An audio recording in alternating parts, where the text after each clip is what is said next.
Okay, so let's start part C. तो important paper है ये एमआरसीपी मार्च 2025 का और 61 क्वेश्चन। खुद ही बतानी है अब स्टेजिंग। सर्वाइकल कैंसर है, इसमें माइल्ड हाइड्रोनेफ्रोसिस हो गया है, यूरिन ठीक है और कोई और ग्रॉस रीनल डिसफंक्शन भी नहीं है। तो फिगो स्टेज क्या बनती है इसकी? अरे वाह, रट्टे मारे हुए। गुड। चलो अच्छा, और अगर पैरामीडियम इन्वॉल्वमेंट हो तो फिर क्या बनेगी? हम्म, हाँ जबरदस्त। और अगर एंडोमेट्रियल कैंसर है फिर? नहीं, मैं एंडोमेट्रियम एंडोमेट्रियम का नाम नहीं लेती। छोड़ो छोड़ो, शुक्र करो वो आ नहीं रही तुम्हारे पेपर में। ओके, 2018 लास्ट स्टेजिंग नहीं है वैसे, 2021 लास्ट स्टेजिंग है।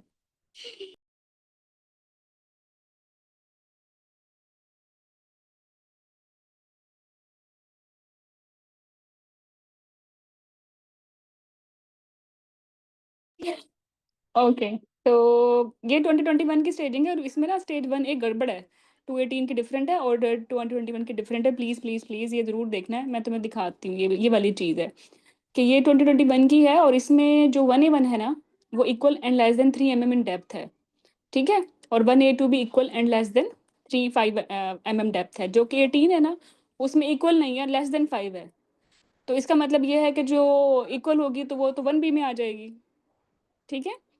तो ये स्टेजिंग फिगो की थोड़ी सी चेंज है, आपने 2021 की ही फॉलो करनी है, बाकी सेम है। 18 जो हमारा मकसद है वो तो 18 से पूरा हो ही गया, 3B में तो ये हाइड्रोनेफ्रोसिस यहाँ भी 18 में भी और 2021 में भी। लेकिन अगर स्टेज 1A2 आ जाए ना या 1A1 आ जाए तो फिर 18 फॉलो नहीं करनी, 2021 फॉलो करनी है, राइट? ठीक है, चलो नेक्स्ट।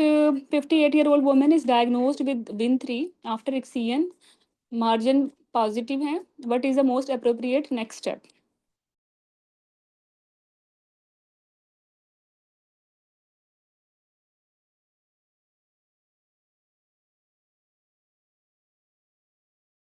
चलो रिक्सियन कर दें, वल्वेक्टमी क्यों नहीं करते?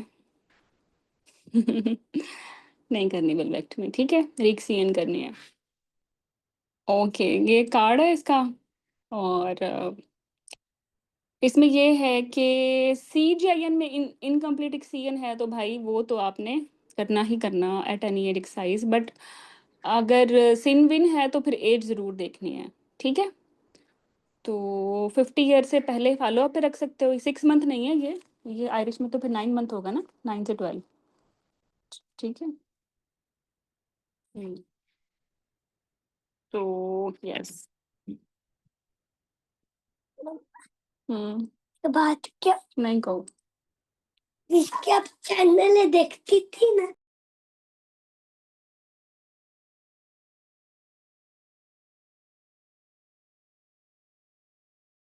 मुझे खा लो। गो। अच्छा, ठीक है, चलो ये कुछ कार्ड्स हैं वैसे ही। अगर वैसे तो शुक्र करो कभी आया नहीं प्रेगनेंसी में, नहीं आया है 1-2 दफ़ा, बट आ जाए तो फिर आपने प्रेगनेंसी में कैसे फॉलो करना है सिन को? सीन 1 का टेस्ट ऑफ क्योर है, ट्रीटमेंट करने के बाद टेस्ट ऑफ क्योर है, तो वो डेफर कर सकते हैं, ठीक है? डिलीवरी के बाद ही रिपीट करना है। ड्यूरिंग डिलीवरी साइटोलॉजी और प्रेगनेंसी फिजियोलॉजिकल जो अडाप्टेशंस होती हैं उसकी वजह से इतना सेंसिटिव नहीं है इंटरप्रिटेशन। तो सिन 1 हम डेफर कर सकते हैं प्रोवाइडेड दैट वो टेस्ट ऑफ क्योर था या प्रोवाइडेड दैट कि वो इसके कंजर्वेटिव फॉलो अप पे थी। 2 और 3 में, ठीक है, repeat at the end of the second trimester और 28 के बाद रिपीट आफ्टर 3 मंथ्स डिलीवरी। तो इसका मतलब ये है कि अगर सिन 2 या 3 है प्रेगनेंसी में और पेशेंट आ गई है 28 वीक से हमारे पास पहले, तो आप उसको रिपीट कराओगे। लेकिन अगर वो आई ही थर्ड ट्राइमेस्टर में तो फिर थर्ड ट्राइमेस्टर में नहीं करना और फिर पोस्ट डिलीवरी देखी जाएगी बाद 3 मंथ्स या 12 वीक्स आफ्टर। होइवर अगर इन्वेजिव लीजन आ गया ना प्रेगनेंसी में कभी भी, राइट, तो you have to do biopsy. ये क्लियर है आपको ये कॉन्सेप्ट? ये हमने जब सिन पढ़ा था RCPI के चेक सारे, तो उसमें डिटेल में किया था कि प्रेगनेंसी में हम बायोप्सी नहीं करते अनटिल अनलेस काल्पोस्कोपी पे कोई इन्वेजिव लीजन आ जाए। तो वो तो फिर कैंसर का रिस्क है, तो उसको तो नहीं छोड़ेंगे, फिर तो बायोप्सी करनी पड़ेगी। और इस पेपर में एक तो ये क्वेश्चन आया था, रीक्सियन वाला, और एक और भी आया था सर्वाइकल कैंसर इन प्रेगनेंसी का, जो यूजुअली हमेशा ही आता है। ठीक है? चलो, अच्छा, ये सिर्फ़ एक क्वेश्चन था जो मुझे याद नहीं है किस पेपर में था, लेकिन जब मैं ये तुम लोगों के कार्ड्स बना रही थी, तो मुझे ये एक कार्ड मिल गया, तो फिर मुझे वो क्वेश्चन भी याद आया।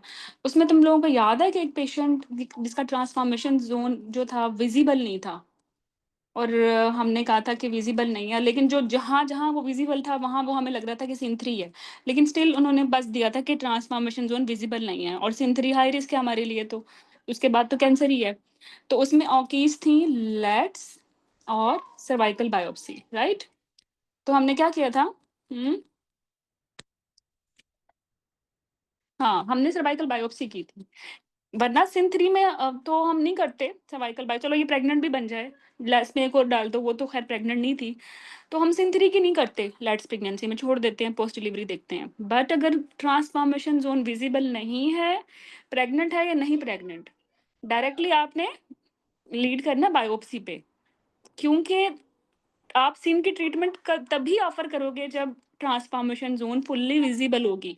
और सिन की ट्रीटमेंट क्या है, लेट्स, तो आप नहीं कर सकते let's if they are saying कि ट्रांसफॉर्मेशन ज़ोन हमें नज़र नहीं आ रही। तो विथहोल्ड करो लेट्स को, जंप ना करो लेट्स पे फिर। और ज़्यादा-ज़्यादा कैंसर होते कहाँ हैं? यहीं ट्रांसफ़ॉर्मेशन ज़ोन पे। आपको वो नज़र नहीं आ रही, आप मिस कर दोगे। जो नज़र आ रहा है वहाँ सिंथरी, और जो नज़र नहीं आ रहा, but if there you will find invasive cancer. हुँ, चलो। अच्छा, बल्बेक्टमी नहीं था ये, सॉरी। तो रीक्सियन, ठीक है? नेक्स्ट,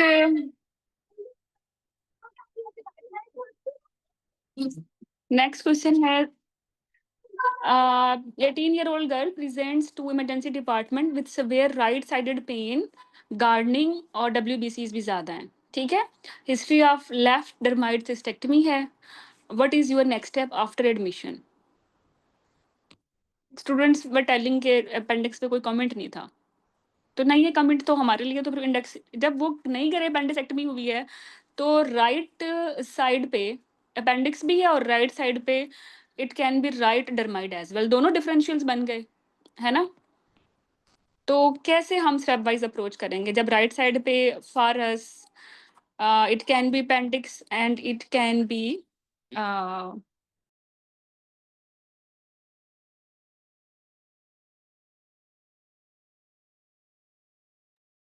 ठीक है, कैसे करेंगे?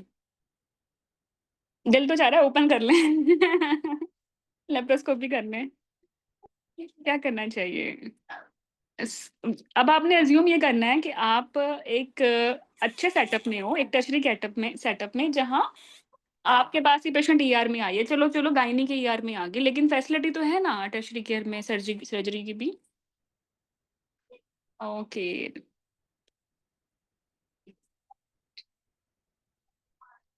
अच्छा, वैसे तुमने बात अच्छी की है, नेक्स्ट स्टेप पूछा इन्होंने आफ्टर एडमिशन। ये तो बहुत ही बहुत ही आई ओपनिंग की है। You know, good.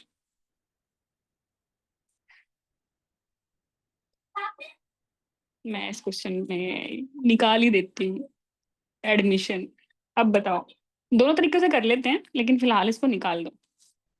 चलो, 62 क्वेश्चन था। अब बताओ। हम्म, अब जहाँ कोई बज़ नहीं है, वहाँ एक बज़ तो खड़ा है, और वो है एप्रोप्रिएट मैनेजमेंट बाय डिफ़ॉल्ट। तो क्या करोगे? हाँ, नो भी नहीं हीरा, नो, नो। आप सोचो ज़रा कि you are working in a tertiary care where MDDs are available, ये पेशेंट शॉक में नहीं है। चलो, ये तो तीसरा क्वेश्चन बन जाएगा, ज़बरदस्त।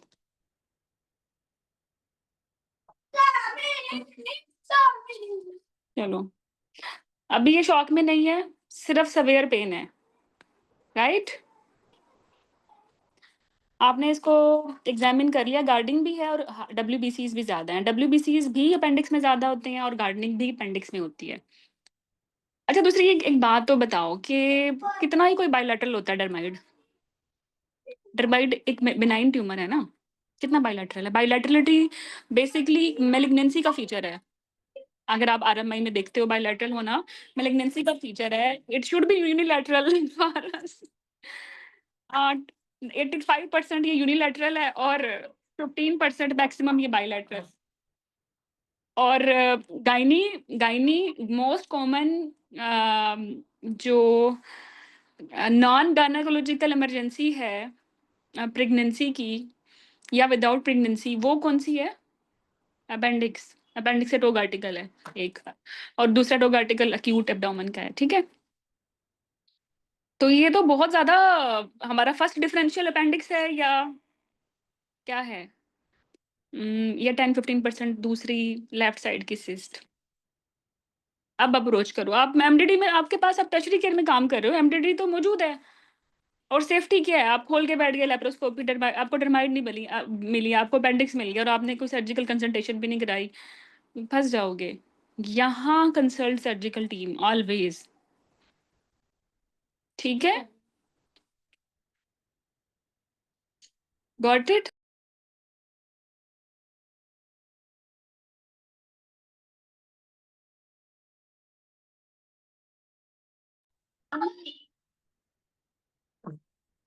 अच्छा ठीक है, यहाँ सर्जिकल टीम। अब दूसरे क्वेश्चन पे आ जाओ। ये इसी की बहन है, इसमें भी 18 साल की बच्ची है और ये आ गई है लेफ्ट साइडेड पेन के साथ, लेफ्ट साइडेड एब्डोमिनल पेन के साथ, गार्डनिंग है और हिस्ट्री नहीं है। बस basically they did you a scan, they have given you scan, और स्कैन पे एक सिस्ट है या सिस्ट का कोई फॉलो अप चल रहा है। फिर आप बताएं, अब यहाँ क्या करोगे? अब चूंकि लेफ्ट साइड है तो आउट हो चुकी है अपेंडिक्स एट ऑल। तो यहाँ आपने कंसल्ट कराना सर्जिकल टीम को जब आपके पास एक पुराना स्कैन भी है जिसपे सिस्ट का फॉलो अप चल रहा है, राइट। यहाँ आप आपने अब मजीद टाइम नहीं ज़ाया करना, आपने इसकी अर्जेंट लैप्रोस्कोपी करनी है, राइट, अप्रोप्रिएट मैनेजमेंट में। इसी क्वेश्चन में, चलो मैंने तो यहाँ लेफ्ट किया है ना, मैं इसको राइट ही कर देती हूँ। अब बताओ, ये पेशेंट लेफ्ट साइडेड पेन के साथ नहीं आई, ये राइट साइडेड पेन के साथ आई है और स्कैन पे राइट सिस्ट है, ठीक है। फिर भी ये आपकी जिम्मेदारी है क्योंकि they have given me the bus words, right side की सिस्ट है और राइट साइड का जो है आपके पास गार्डनिंग है, ठीक है। यस, यहाँ यहाँ भी आपने फिर अपेंडिक्स पे नहीं जाना क्योंकि स्कैन हो चुका है, स्कैन पे अपेंडिकुलर मैस आता उन्होंने तो नहीं दिया, दे हैव जस्ट मेंशन कि राइट सिस्ट है तो इट्स मेड अपेंडिक्स आउट हो चुकी है। तो यहाँ भी अर्जेंट लैप्रोस्कोपी है अप्रोप्रिएट मैनेजमेंट में, राइट। ओके, तीसरा क्वेश्चन ये था कि यहाँ इन्होंने पूछा है नेक्स्ट स्टेप। नेक्स्ट स्टेप तो आपको पता है अब क्या होना चाहिए। एक पेशेंट ओवेरियन टर्जन के साथ आए या अपेंडिक्स के साथ आए, क्लिनिकल के बाद आप क्या कराते हो? लैब भेजते हो, सीबीसी स्पेसिफिकली टीएलसी और उसमें न्यूट्रोफिल्स, और उसके बाद क्या देखते हो? इन्वेस्टिगेशन, दूसरा के वो रेडियोग्राफ, रेडियोग्राफ नहीं अल्ट्रासाउंड सोनोग्राफ, ठीक है। यहाँ फिर क्या आएगी कि अल्ट्रासाउंड, बिकॉज नेक्स्ट पूछा है, अप्रोप्रिएट नहीं पूछा। चलो, अब तो बात कहानी से आगे भी जा सकती है। यही बंदी आपके पास जो है ना आई और आपने कर ली इसकी लेप्रोस्कोपी, ठीक है।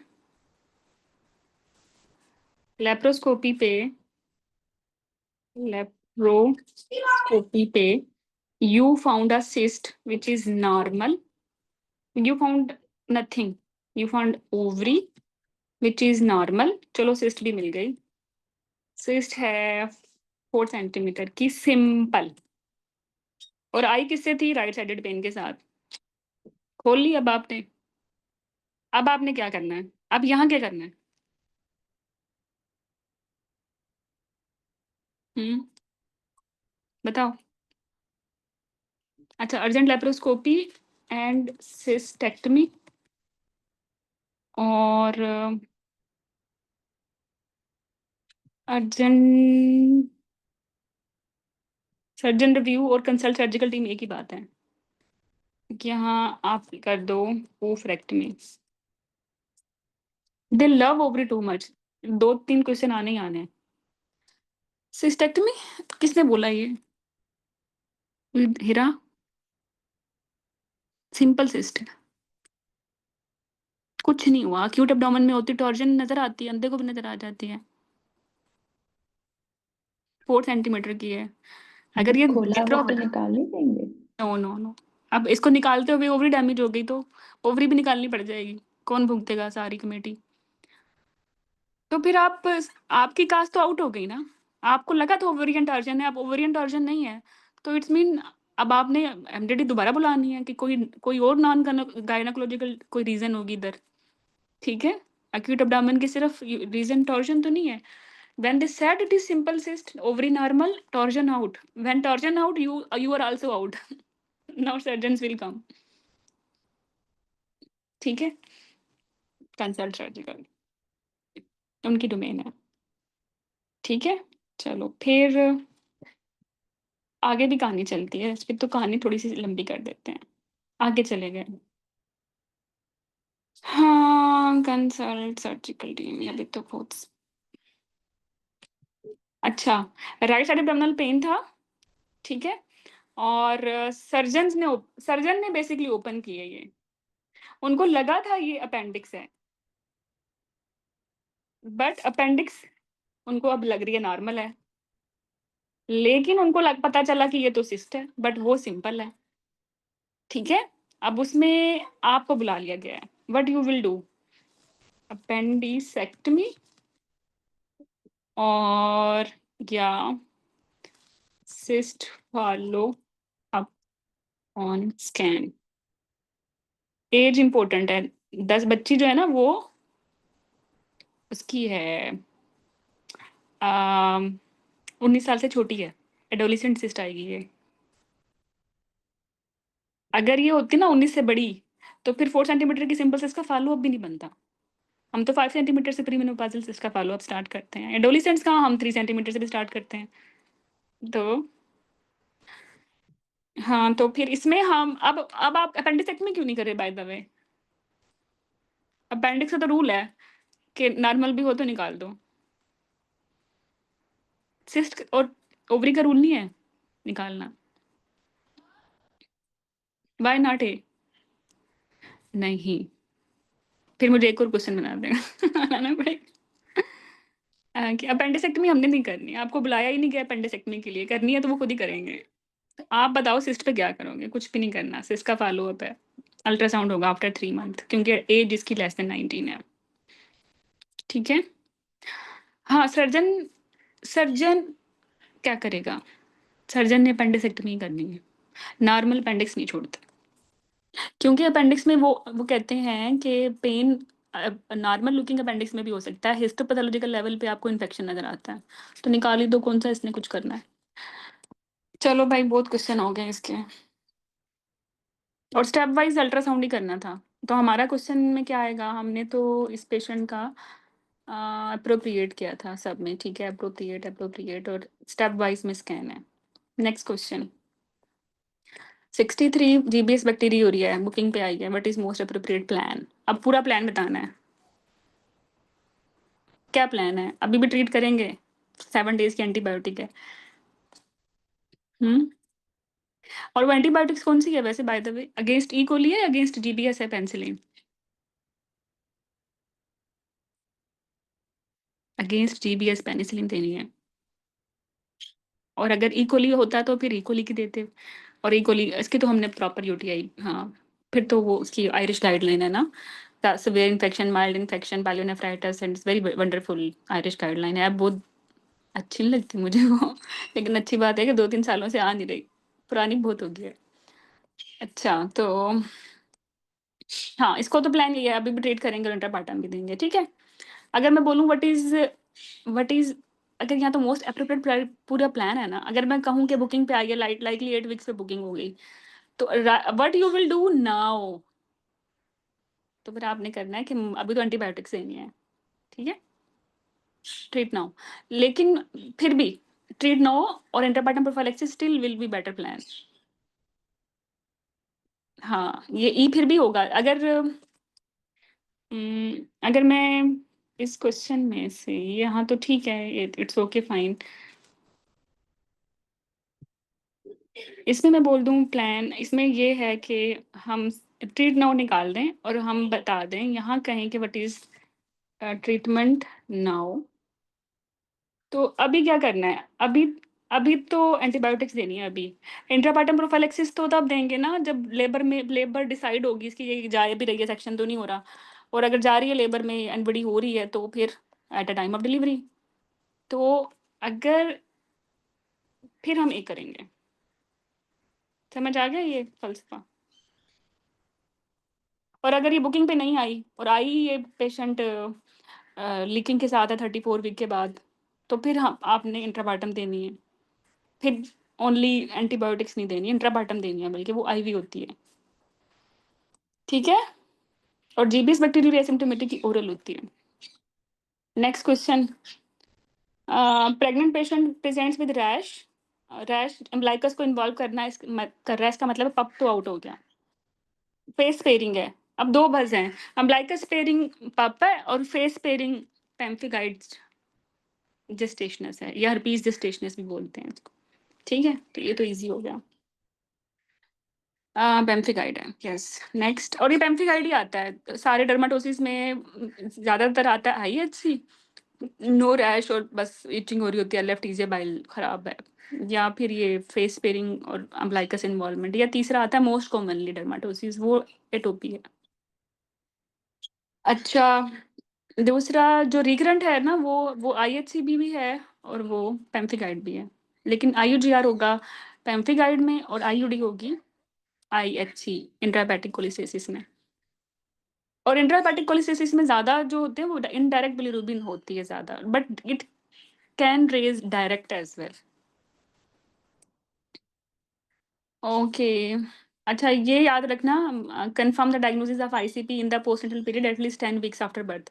पहले 10 डेज था ना, अब उन्होंने इसको 4 वीक्स किया है। आई थिंक हमने शायद 6 वीक्स कहीं बोला था, तो इट्स नॉट 6, इट्स 4 वीक्स।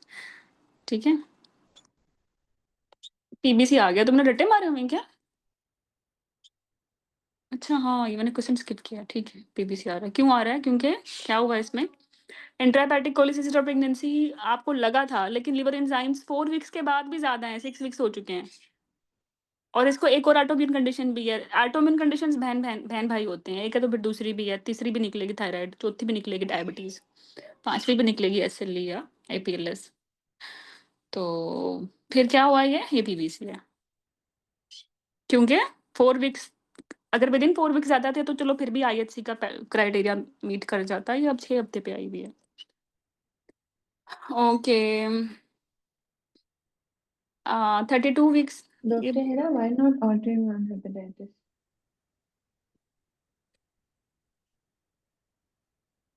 एक मिनट Why में देख। PBC?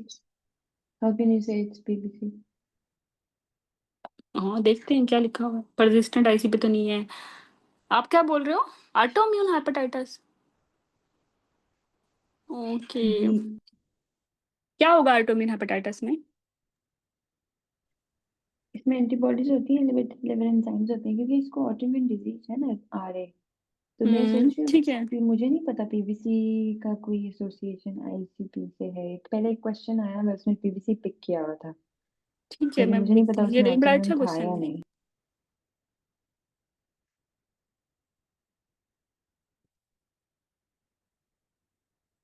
Just second.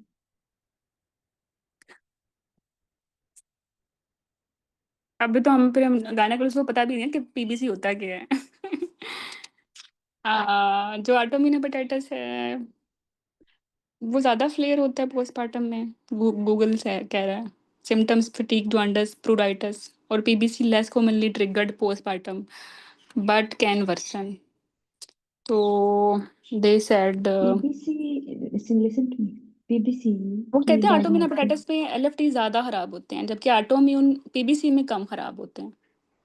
और नहीं नहीं डॉक्टर हेरा, पीबीसी की डायग्नोसिस ऐसे कैसे बनेगी? ये ऑटोइम्यून हेपेटाइटिस होगा। It that autoimmune hepatitis is a better answer, अगर कोई पीबीसी की आईएचसी से एग्जैक्टली, एसोसिएशन नहीं है तो। नहीं नहीं, एक मिनट अगर रुको। एसोसिएशन है एक अलग बात है। ओके, जस्ट एक मिनट रुको, मैं इसको भी सॉर्ट आउट करती हूँ।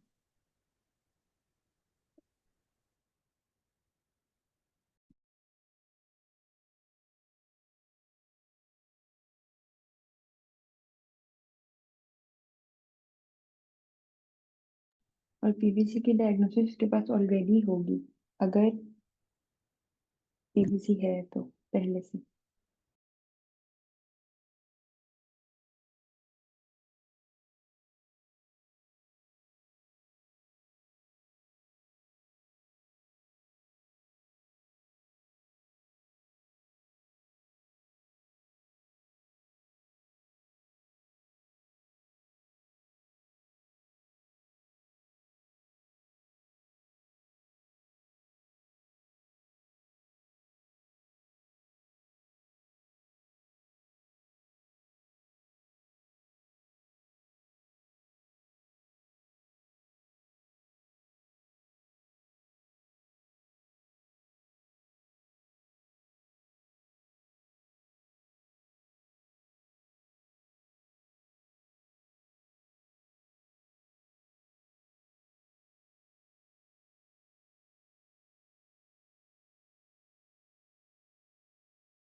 आ, नहीं, कुछ डाउट है इस क्वेश्चन में ना, हम इसको बाद में कर लेते हैं, ठीक है।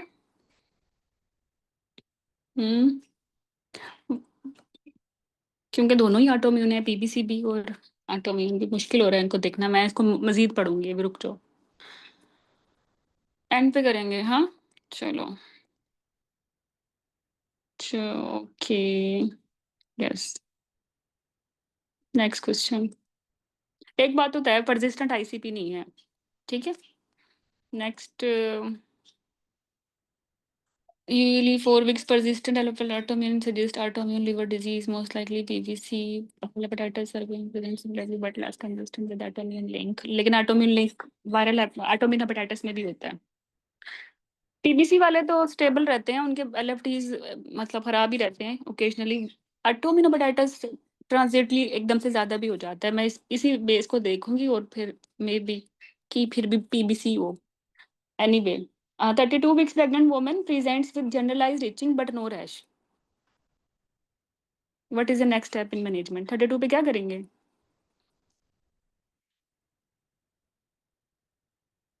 ये पेश अभी तो आपका क्या, अब ये इसमें आप ठीक एंटी एंटीहिस्टामिन भी दे सकते हो, लेकिन ज्यादा इंपॉर्टेंट ये नहीं है कि आपको डायग्नोसिस एस्टेब्लिश करना चाहिए। What is most important for you being actually gyneco obstetrician? Antihistamine देने से चलो इचिंग सही हो जाएगी, आपने डायग्नोसिस एस्टैब्लिश नहीं किया तो आईयूएफडी हो जाएगी, फँस जाओगे ना। तो थिंक अबाउट सेफ्टी, पहले डायग्नोसिस एस्टैब्लिश करो, इसके बाइल एसिड्स देखो, ठीक है? और जब नहीं कह रहे नो रैश तो लाइकली होगा ये IHC, but you have to confirm it bile acids, फिर स्टेज करो इसको। और अगर ये निकल आता है आईएचसी तो उसके बाद नेक्स्ट स्टेप होगा एंटीहिस्टामिन, ठीक है? तो डीई बोनो both are okay, but D is right no priority. जब भी पेशेंट आता है पहले हम हिस्ट्री डायग्नोसिस बनाते हैं ना, फिर मैनेजमेंट पे आते हैं। डायग्नोसिस के लिए ऑप्शन डी है और ई मैनेजमेंट के लिए, तो I will go with D. Okay okay, 67 में 37 की बीएमआई है और कॉफी डेली ले रही है, ओवर एक्टिव ब्लैडर हो गया है। ओवर एक्टिव ब्लैडर में क्या करते हैं, मोटी भी है ऊपर से, life style modification, easy PG. Next 60 year old, urgency, frequency, pelvic pain, अच्छा ये बड़ा मजे का क्वेश्चन है। Relieved by urination, culture is clear, साइटोसिस्टोस्कोपी पे अल्सर आ चुका है, but is most likely diagnosis. A bladder painful syndrome तो आउट हो गया क्योंकि सिस्टोस्कोपी हो चुकी है। सिस्टोस्कोपी पे अगर लिए ना जाएं तो इंटरस्टिशियल सिस्टाइटिस है, लेकिन एज भी 60 है, तो ब्लैडर कैंसर भी हो सकता है।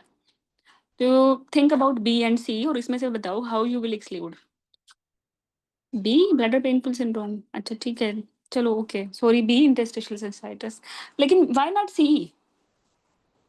क्या होना चाहिए एडिशनली अगर ये कैंसर होता?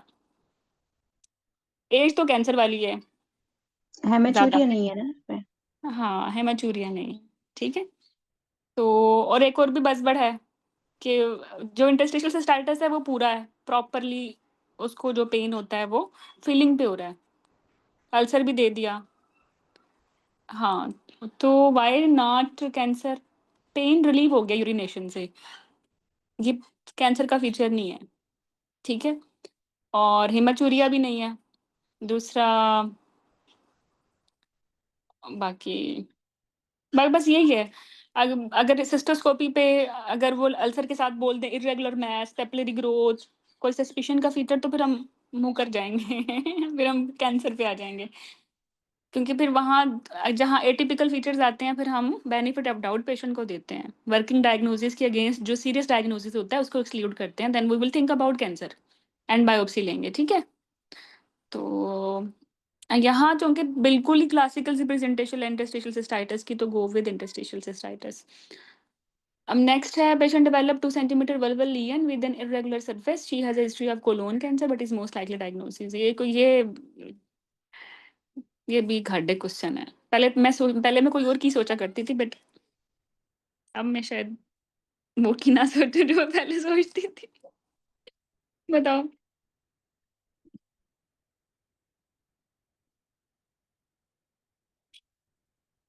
अब ये जो कोलोन कैंसर है ये डिस्ट्रैक्टर है या वाकई बस है?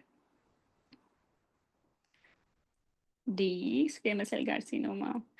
एक तो इसकी एज नहीं पता, ठीक है, एज तो होगी जाहिर बात है, चलो मान लें कि ओल्ड एज है। गट कैंसर्स भी ओल्ड एज में आते हैं, वल्वल भी ओल्ड एज में आते हैं, नॉन एचपी वाले या एलएस वाले। तो इर्रेगुलर सरफेस तो कैंसर की तरफ है। अब ये मेट कोलोन से गया है, प्राइमरी कैंसर कोलोन का है और वहां वल्वल मेट गया है, या प्राइमरी कैंसर अब इसको वल्वा का हो गया है, भूल जाओ कोलोन कैंसर। हाँ है तो ये लीस्ट लाइकली वजाइना में, कोलोन कैंसर वजाइना में जाते नहीं है, ये इनका पैटर्न नहीं है। तो यहाँ 50% ओपिनियन ये है कि least likely colon cancers will go and metastasize in vagina. तो this is a primary squamous cell carcinoma of vulva या वजाइना, जो कि मोस्ट कॉमन है। हमारे पास गायनी का पेशेंट, हम हमारी स्पेशलिटी वैसे भी ओबीजी है, तो हमारे प्राइमरी ट्यूमर तो हम ओबीजी का सोचेंगे ना, तो इसलिए फिफ्थ है स्क्वेमस सेल कार्सिनोमा। दूसरी बात ये कि अब ये कोलोन कैंसर अगर वाकई बस है और बिल्कुल एब्सोल्युटली ये तो नहीं है कि वजाइनल मेट्स आ नहीं सकते, आ तो सकते हैं तो रेयर, तो फिर हम कहेंगे नहीं ये प्राइमरी कोलोन कैंसर है, अब वल्वा में ये मेट आ गया है। तो ये 50-50 है दोनों। अब मैं तो कभी मेल्ट हो जाती हूँ टुवर्ड्स मेटास्टेटिक टुवर्ड्स एंड कभी मेल्ट हो जाती हूँ स्क्वेमस सेल। तुम लोग कैसे सोचते हो? ये मुसीबतें तो आती हैं पेपर में हर एक की जिंदगी में। हाउ कैसे फाइनल डिसीजन लोगे? सोचो।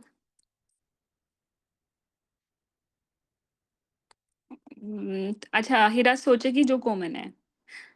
ठीक है, तो फिर आपकी की होगी स्क्वेमस सेल कार्सिनोमा, और ये जो आपके थॉट प्रोसेस है ना, ये सेफ है। इसकी इसी थॉट प्रोसेसेस को अगर आप रखोगे तो फिर आप ज्यादा ज्यादा कॉमन कीज पिक करोगे। ठीक है, व्हाट अबाउट अदर्स?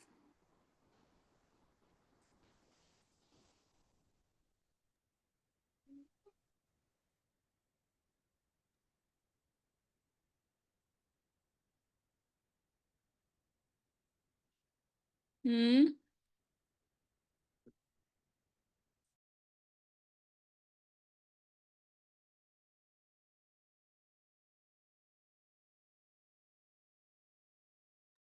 इसमें हम एक्सक्लूजन की भी बना सकते हैं ना, जैसे कि एडिनोकार्सिनोमा नहीं हो सकता क्योंकि वो लीस्ट कॉमन है। हम्म।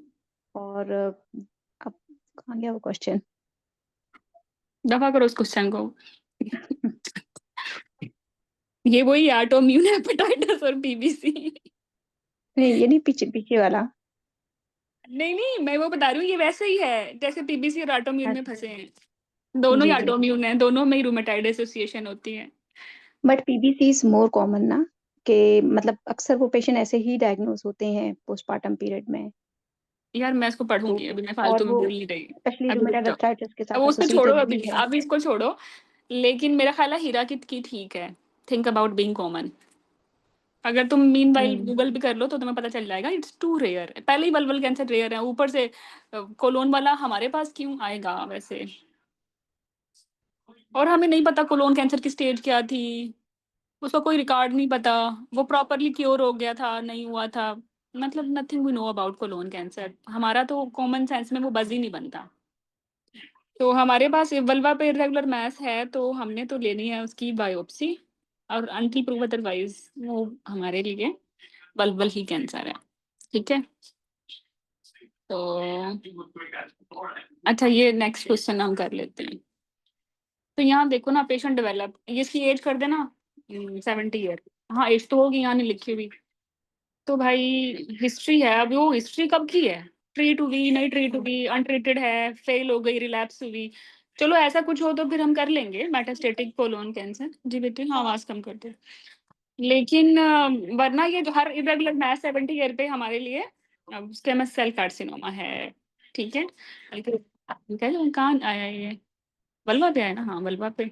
और वल्वा पे वल्वा हमारा, सोचो ना हमारे लिए तो वल्वल कैंसर ही आएगा ना, कोलोन तो आने जरा। तो हीरा इज रुको राइट। जरा। लिंच, वैसे भी लिंच में वल्वा कहाँ से आ गया? में colon, endometrium, ovarian, breast. Vulva is not there. कहाँ? क्या लिंच कह ही रही? सोच रहे हैं ना, लिंच ही सोच रहे होंगे ना कि अगर कोलन कैंसर के साथ और कैंसर गायनी के अच्छा कनेक्टेड हैं तो हाँ, वो अगर लिंच गट के होगा। साथ वो अब बिल्कुल लेंथ में आता है एंडोमेट्रियम ओवेरियन। वो तो वो भी नहीं बनता, मतलब दोनों का आपस में ना शेयर्ड कैंसर भी नहीं बनते। ठीक है। चलो। 39 ईयर ओल्ड वुमेन, 34 वीक्स पे आई है, मूवमेंट्स भी कम थी, फर्स्ट टाइम आई थी, लेकिन सीटीजी ठीक है और बेड साइड अल्ट्रासाउंड भी ठीक है। तो क्या करेंगे? Admission, Doppler, reassure, induction, repeat CTG. तो ये तो कॉमन सेंस भी कर लो भाई, सब चीज़ें ठीक है। सीटीजी भी ठीक है और फिर बेड साइड स्कैन भी ठीक है। तो उसको रीश्योर कराओ, डिस्चार्ज। नेक्स्ट है, हाँ women collapse and CPR is initiated but the team, but is the initial statement? Okay. CPR initiated.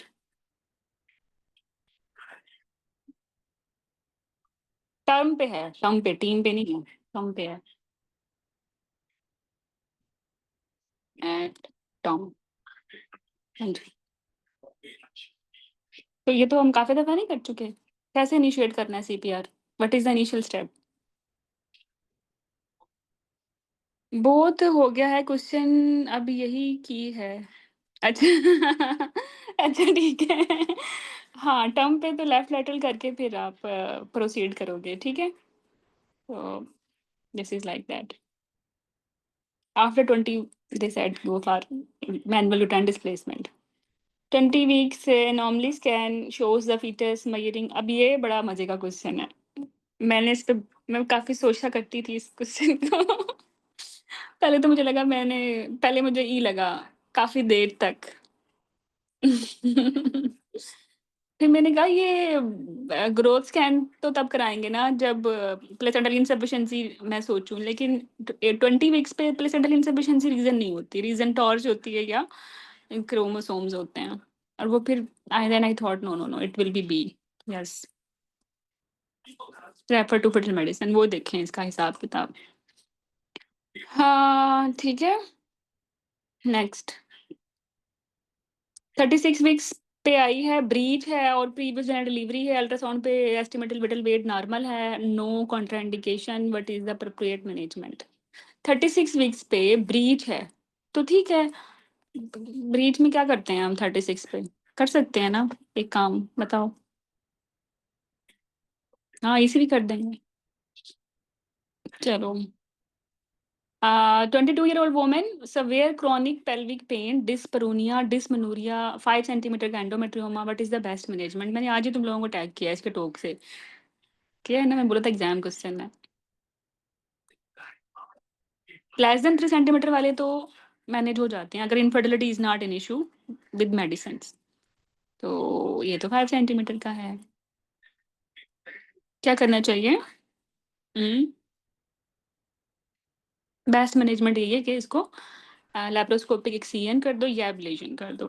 लेकिन लेकिन एक और भी हम इसमें ट्विस्ट डाल सकते हैं, और वो है कि मेरा फेवरेट टॉपिक है आजकल। हाँ, लैप्रोस्कोपिक एक्सीजन या laparoscopic ablation, but you how you will decide?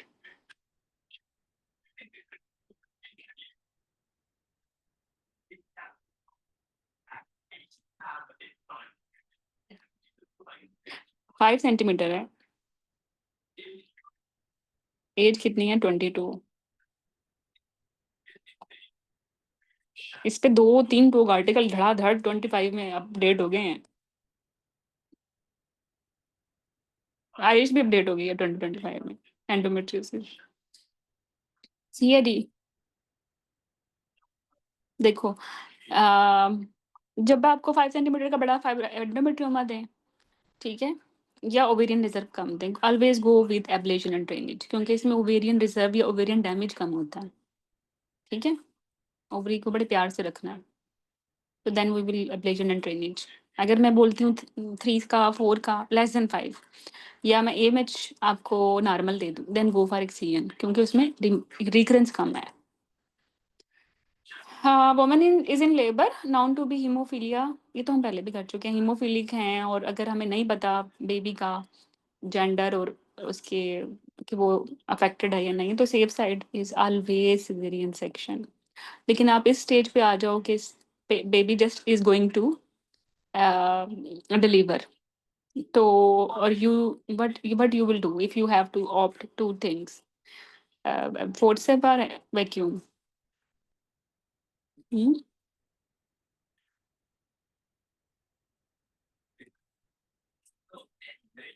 Forceps, और इसमें लिफ्ट आउट फोर्सेप है, मतलब आउटलेट फोर्सेप। मिड कैविटी तक तो सेक्शन कर सकते हैं, लेकिन अगर बेबी +2 पे आया हुआ है, +3 पे आया हुआ, तो just going to be deliver, तो फिर उसमें आप लिफ्ट आउट, उनसे इतना डैमेज नहीं होता, तो यहाँ सेक्शन है। बाकी नेक्स्ट क्वेश्चन है, नॉर्मली स्कैन पे 47 कैरियोटाइप पर डाउन है, तो डाउन में क्या होगा? गैस्ट्रोस्काइसिस, ASD, diaphragmatic hernia, renal agenesis या BSDs? BSDs या ASDs?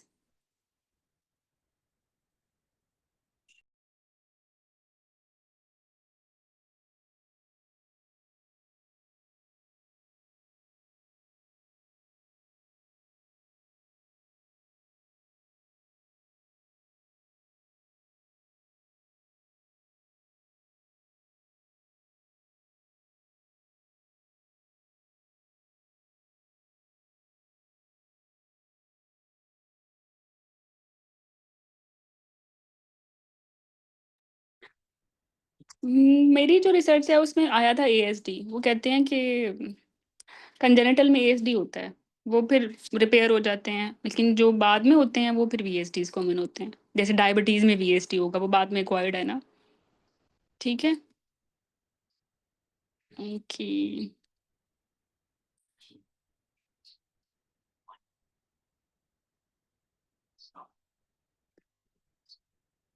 Let's take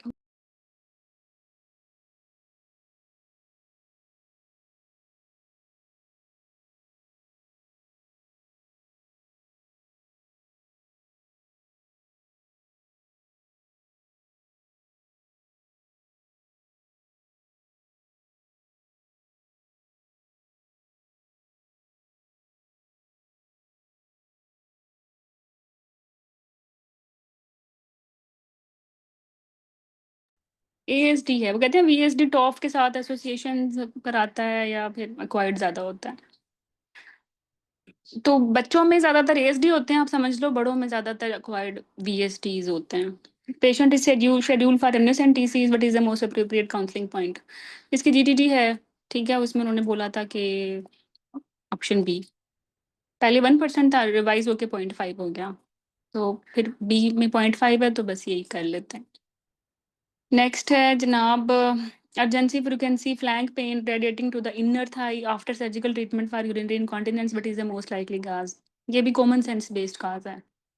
अब इसमें हुआ क्या है, इनर थाई में पेन रेडिएट कर रहा है, मतलब ऑब्चुरेटर उड़ चुकी है नर्व। तो ऑब्चुरेटर नर्व डैमेज किस में होगा, TVT में ज़्यादा होगा या TOT में ज़्यादा होगा? TOT में, क्योंकि आप इसको करी उसी लोकेशन पे रहे हो TOT। और आयरिश TVT TOT दोनों करते हैं, और नाइस वाले या RCOG वाले ये दोनों नहीं करते हैं। They do Burch. पता नहीं क्यों करते हैं वैसे, आई डोंट नो, इनकी मैच कॉम्प्लिकेशन ज़्यादा हैं काफ़ी। बहरहाल in Irish they do TVTs and TOTs at priority. Okay. A woman presents to emergency department with left eyelid fossa pain, tenderness, PUPT positive है और स्कैन पे IUP नहीं है और अभी स्टेबल है। स्टेबिलिटी का मतलब ये है कि डोंट जंप ऑन लेप्रोस्कोपी। तो बेसिकली PUL है, PUL में हमें बीटा एसजी गाइड करेगा, है ना, कि फ्यूचर इसका हाई रिस्क PUL है या लो रिस्क PUL है। तो अगर बीटा एसजी प्लेटियो में आता है, ठीक है, या ऑप्टिमाइज नहीं होता डबलिंग टाइम, या डिक्रीज हो रहा है लेकिन मोर देन 50% डिक्रीज नहीं हो रहा, तो फिर इट विल बी एक्टोपिक। और अगर मोर देन 50% फॉल कर रहा है या मोर देन 66% रेज हो रहा है, तो it will be intrauterine pregnancy.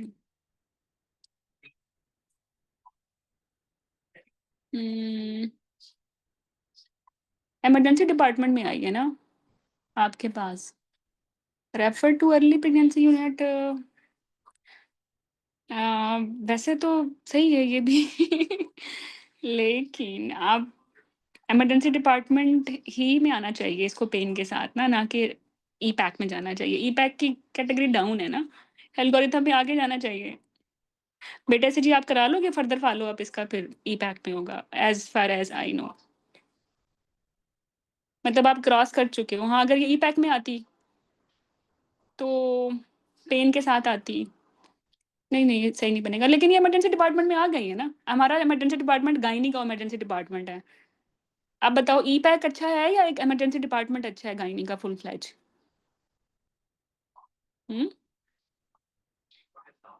सी सही है। मैंने देखा है भाई, इनकी 2 कीज़ इतनी खतरनाक होती हैं, बंदा मेल्ट हो जाता है। क्वेश्चन आसान होता है और कीज़ मुश्किल हो जाती हैं, एक किसको ड्रॉप करे बंदा।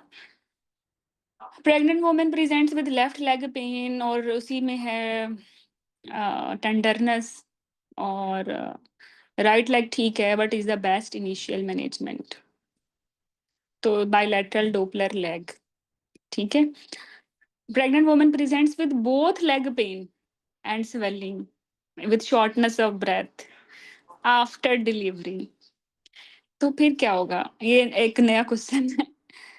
तो what are the 2 main differentials? दोनों लेग्स इन्वॉल्वमेंट हो और पेशेंट की स्वेलिंग ज़्यादा है as compared to pain with shortness of breath. तो व्हाट इज दिस, मुझे डिफरेंशियल्स बताओ। पल्मोनरी एम्बोलिज्म, ओके, एसओबी के साथ आई है ना, चेस्ट पेन एसओबी। ओके। और दूसरा कार्डियोमायोपैथी पोस्टपार्टम, उसमें भी ऐसे हार्ट फेलियर के फीचर्स होते हैं, पेन होता है और एडिमा होता है, बायलैटरल स्वेलिंग होती है। ठीक है, लेकिन इमरजेंसी फिर भी पल्मोनरी एम्बोलिज्म है। होइवर सीटीपीए ऑप्शन में नहीं है या आपने करा लिया? तो फिर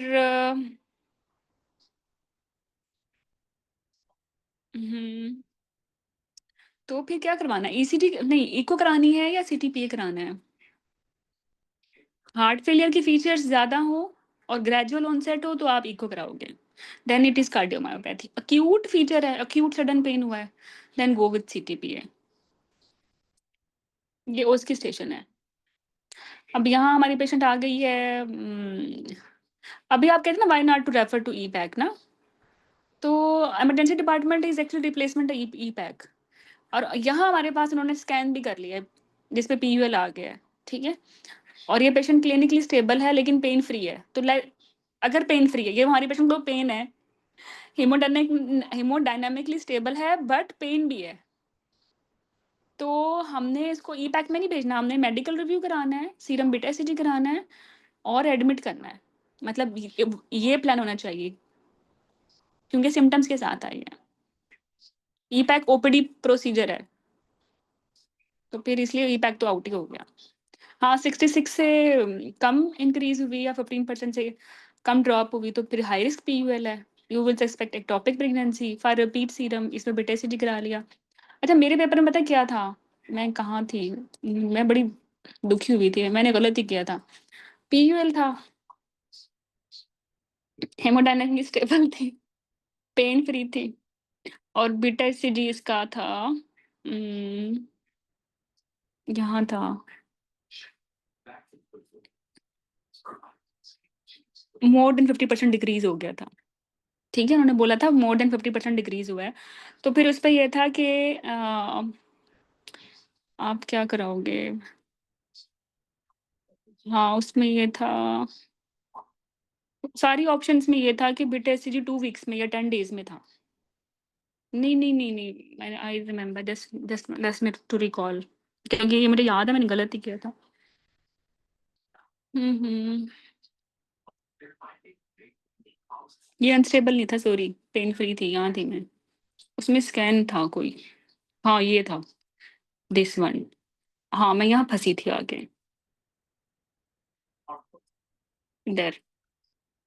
सी, पेशेंट पेन फ्री थी, हेमोडायनामिकली स्टेबल थी, बीटा एससीजी हो चुका था, बीटा एससीजी पे लाइकली इंट्रायूटेराइन प्रेगनेंसी बन रही थी, लेकिन अभी भी चूंकि स्कैन पे तो नजर नहीं आ रहा था, तो मैं पीयूएल पे ही खड़ी हुई थी, मैंने फिर भी रिपीट बीटा एससीजी किया 48 आवर पे, तो इसको रीश्योर कराना था और इसका रिपीट टीवीएस होना था 10 डेज पे, वहाँ 7-14 की ऑप्शन नहीं थी, 10 डेज था। ठीक है, तो यहाँ से आया था क्वेश्चन, तो ये एल्गोरिथम इतना ज्यादा इंपॉर्टेंट है। तो जरूरी नहीं है तुम लोगों ने जितने भी क्वेश्चन किए ना उन सब में 48 आवर किया है, तो हम लोगों को लगता है कि ये एल्गोरिथम बस इतना इजी है। तो व्हाट हैपेंस विद मी, कोई बिटा एसिडी 48 आवर का नहीं था, बल्कि की थी TVS at 10 days. Got it? हाँ, तो ये लाइकली इंटरयूटेराइन प्रेगनेंसी है ना, इसलिए, क्योंकि डबल हो गया 66 से, तो इसमें फिर आप दोबारा क्यों बीटा एसिडी के पीछे पड़ जाना, तो आप रिपीट कराओगे, या अगर बीटा एसिडी आपको वैसे भी मोर देन 1500 मिल रहा है तो it should be visible on scan, तो स्कैन ही आएगा। नेक्स्ट है 29 weeks old, 9 weeks pregnant, RH negative, non sensitised women, presents with heavy general bleeding and pain, miscarriage confirm हो गया, manage medically but is the most appropriate medical. हाँ, इसमें क्या करेंगे? वैसे तो देखो, इसकी आयरिश गाइडलाइन अभी जो आई है ना 225 वाली, अर्ली मिसकैरेजेस मैनेजमेंट, वो बहुत अच्छी है, उसमें तो काफ़ी ज़्यादा अपडेट्स हैं, और उसने पिछली आयरिश गाइडलाइन को भी चैलेंज कर दिया है, तो वो ज़रूर करनी है अच्छी सी। मैं अभी दिखाती हूँ 10 वीक्स कितना इंपॉर्टेंट है। क्या करेंगे? अब ये पेशेंट 10 वीक्स से बिफोर आई है, 9 वीक्स पे। हमने इस पढ़ा था उस गाइडलाइन में कि 10 वीक्स के बाद अगर पेशेंट को ब्लीडिंग हो रही है तो वी विल गो विद एंटीडी ना। लेकिन उस गाइडलाइन में ये प्रॉपरली नहीं लिखा कि बिफोर 10 क्या करना है। मुझे तो इसको क्लिनिकली देखा कि हैवी ब्लीड है, हैवी ब्लीड और पेन। तो अगर हैवी ब्लीड और पेन है और even if it is before 10 weeks तो एंटीडी दे देनी चाहिए। Got it. और हमने ये भी कहा था कि आफ्टर 7 वी विल डिस्कस। एक तो ये एक पॉइंट आ गया, फिर दूसरा हैवी ब्लीड पेन है, तो एंटीडी दे दो भाई, ठीक है। अगर 9 वीक्स पे आरएच नेगेटिव है और माइल्ड वेजाइनल ब्लीडिंग है और कोई पेन नहीं है, then no anti-D. Got it. 9 weeks पे है, अब ये तो पेन मैंने छापा मारा है ना, तो बस समझाने के लिए, पेन फ्री है या माइल्ड पेन है चलो, तो फिर भाई 10 वीक से कम पेशेंट है तो विदाउट एक्चुअली हम जरूरी नहीं, एंटीडी इज नॉट रिक्वायर्ड, ठीक है। जस्ट एक मिनट, मैंने शायद ये गाइडलाइन मैंने अभी पढ़ी है, ये वाली थी ना, हाँ ये मैं 10 वीक्स लिखती हूँ बस।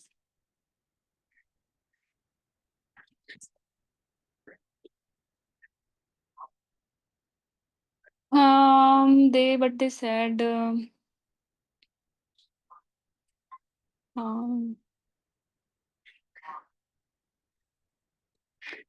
evidence from observational study found that risk of sensitization in women diagnosed with first trimester miscarriage is 0.1 से 0.2%. However, recent study ने बताया है कि recess immunization before or during pregnancy in women previously non-exposed or possibly exposed to the recess of these women had experienced miscarriage point and with the risk of पता नहीं क्या बोल रहे हैं।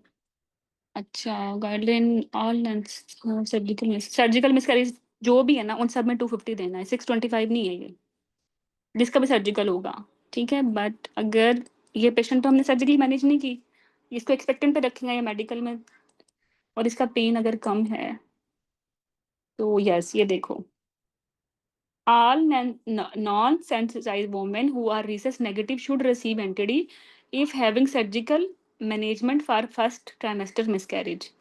NTD prophylaxis should be considered in women who present with repetitive and heavy bleeding or bleeding that is associated with pain when pregnancy is confirmed over 10 weeks. तो 10 weeks ये बहुत इसको सेंसिटिव ले रहे हैं कि 10 वीक्स के बाद अगर पेशेंट को रिपीटेटिव ब्लीडिंग हो रही है, हैवी ब्लीडिंग हो रही है या जस्ट ब्लीडिंग हो रही है, और हैवी ब्लीडिंग हो रही है विदाउट पेन और ब्लीडिंग जो हो रही है वो हैवी ना भी हो विद पेन, तो 10 वीक्स के बाद तो एंटीडी देना ही देना। बट बिफोर 10 वीक्स आपने नहीं देना if it is not surgical miscarriage. Exceptional ये है कि until unless they will give you heavy bleeding and pain, then before 10 weeks we can consider। आपको ये समझ आया? आप पूरी गाइडलाइन पढ़ोगे तो फिर यही आपका भी बनेगा ओवरव्यू, ठीक है। और इससे पहले ये 250 वाली डोज और ये सब चीजें उन्होंने, और 10 वीक्स ये डिफरेंट चल रही थी ना, इतना क्लियर नहीं था जितना इस गाइडलाइन में ही क्लियर हुआ है।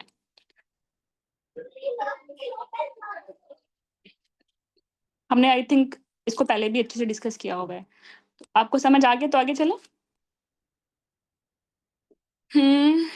हाँ, mild bleeding before 10 weeks no anti-D, heavy bleeding and pain before 10 weeks consider anti-D, after 10 weeks और ब्लीडिंग है, पेन है, लाइट पेन है, हैवी है, वट आपने एंटीडी डिस्कस करनी है, देनी है। और ये जो है 250 है। इसके अलावा सर्जिकल मिसकैरेज है एट एनी जेस्टेशन ऑलवेज एंटीडी। तो ये समरी हो गई। तो नेक्स्ट है जनाब, ओल्ड 28-year-old पेशेंट है, मिसकैरेज हो गया, मिस्ड मिसकैरेज 8 वीक्स पे, ओके, अल्ट्रासाउंड पे सैक है 32 की, she is clinically stable and prefers definitive management, what is the most appropriate management option? क्या करेंगे? मिस्ड मिसकैरेज है और सैक का साइज है 32।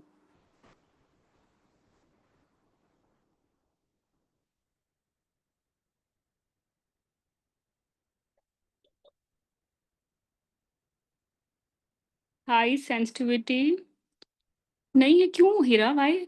सी नहीं, सर्जिकल, ओके ठीक है, आई गॉट इट, क्योंकि 30 से ज्यादा है ना। हाँ, सैग 30 से ज़्यादा हो तो इसका मतलब है 9 वीक्स क्रॉस कर चुकी है, 9 वीक्स के बाद सर्जिकल मिसकैरेजेस करते हैं। It could be MVA, it could be EVA, depend on patient preference and your availability.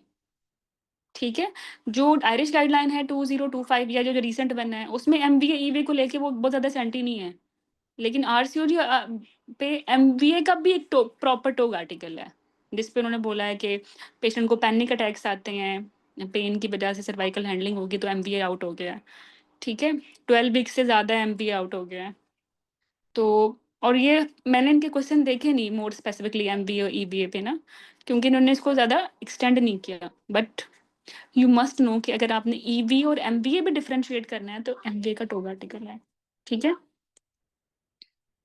तो surgical management of miscarriage should be perform during either manual MVA या EVA कर सकते हैं, और 9 वीक्स की बात करनी है, सैग 30 mm से ज़्यादा हो। ठीक है, नोट इट। नेक्स्ट है 60-year-old woman is incidentally found to have a right-sided ovarian cyst measuring 5 and Flandam-Kana RMI 25 है. What is the appropriate treatment?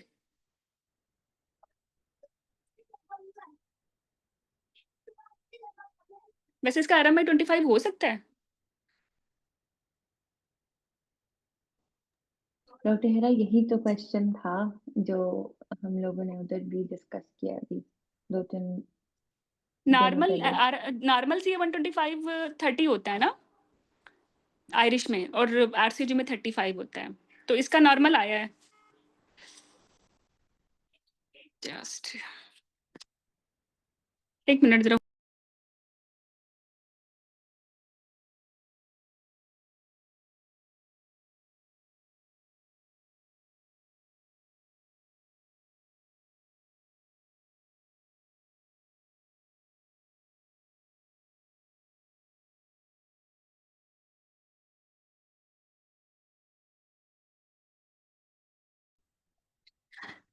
वैसे ये हो भी सकता है, जैसे इसका मैं आपको बोलूं कि कैसे हो सकता है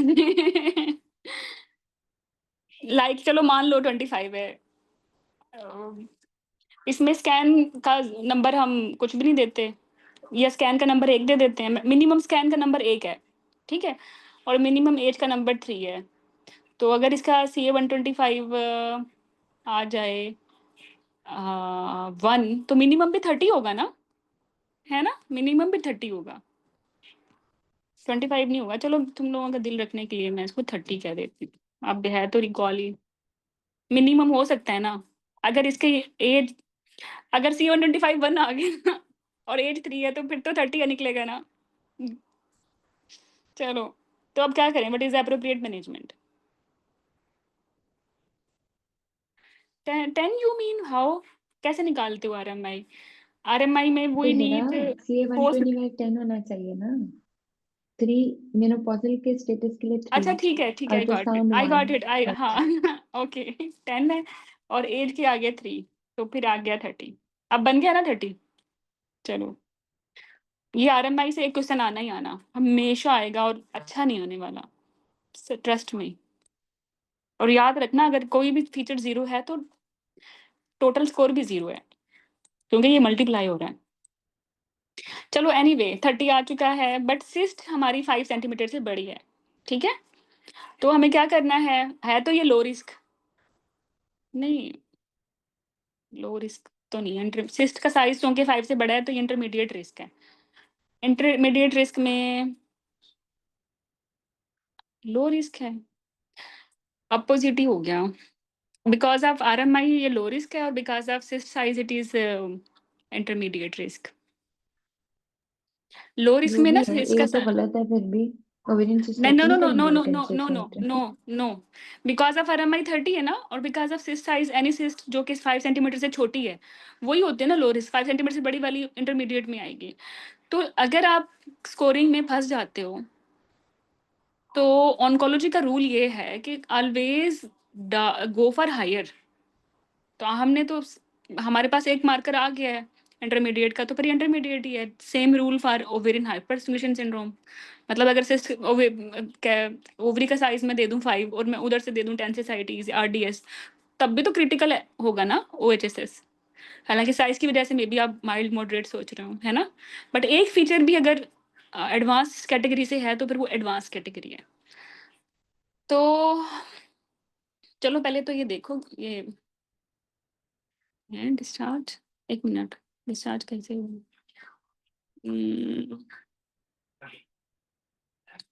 एक मिनट, एक मिनट।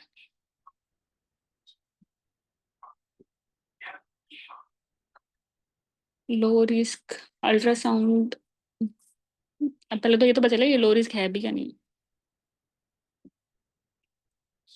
नहीं, एक मिनट, तुम लोगों को मैंने समरी भेजी थी साथ ही, मैं वहीं से देख रही हूँ।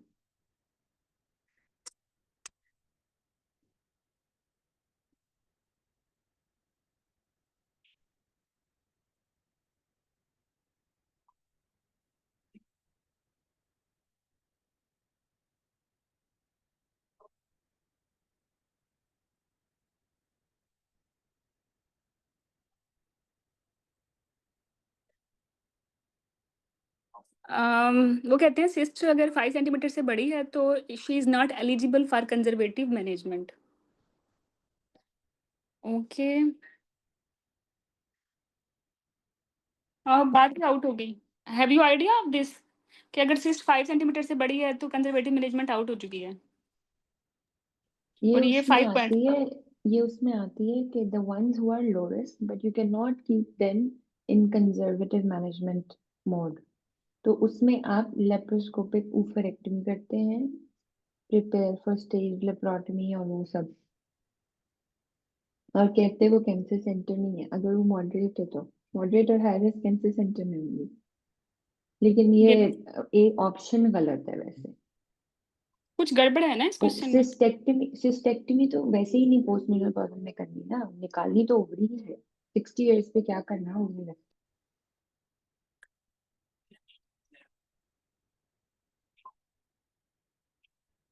मैनेजमेंट लो रिस्क तब होती है सिंपल सिस्ट और लेस देन 5 सेंटीमीटर, ये कहाँ से लो रिस्क है मैडम?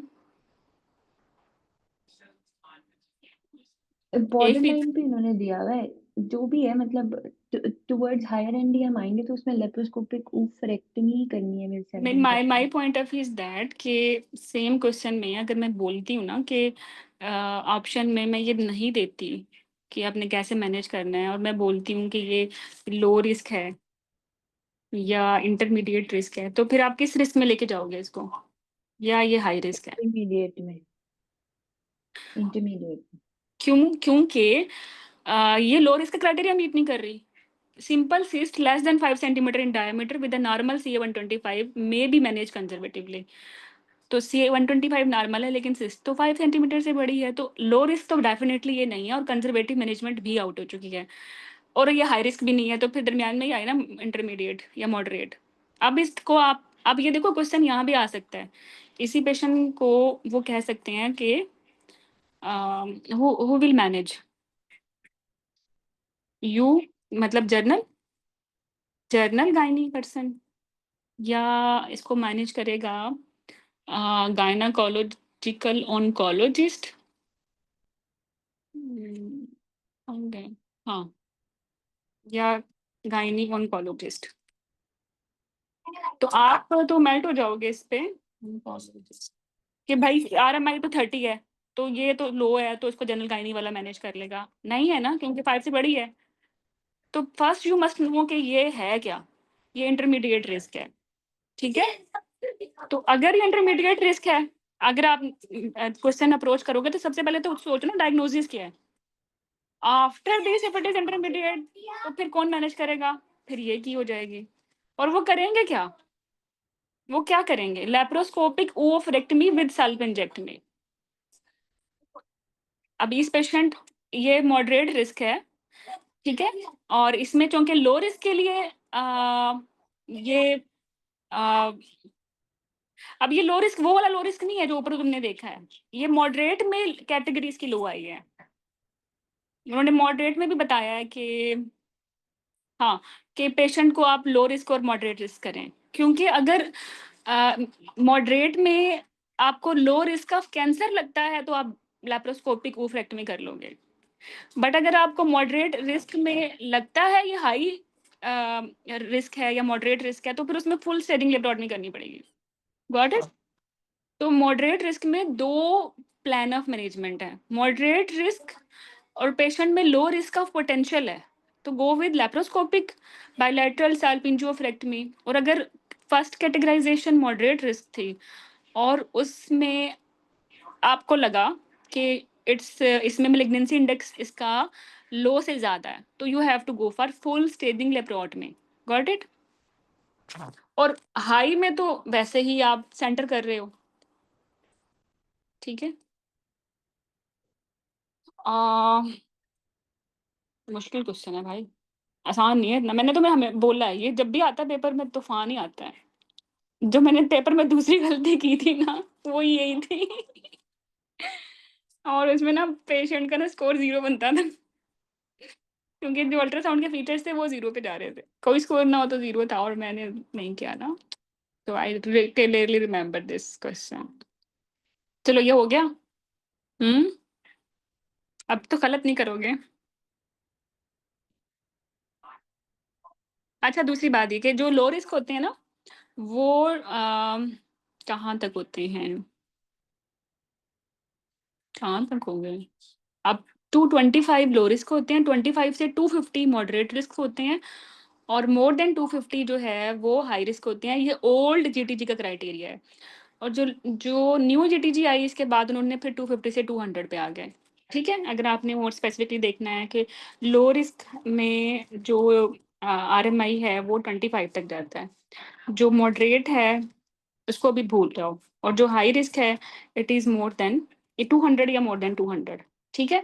जो ओल्ड था उसमें ये 250 था, ऐसा ही है ना। तो फिर जो 25 से 200 के दरमियान में है वो कहाँ जाएंगे? वो मॉडरेट हो गए। हमारे पेशेंट को तो वैसे भी आरएमआई 30 है, वो तो वैसे भी आरएमआई बेस्ड मॉडरेट रिस्क बन रही है।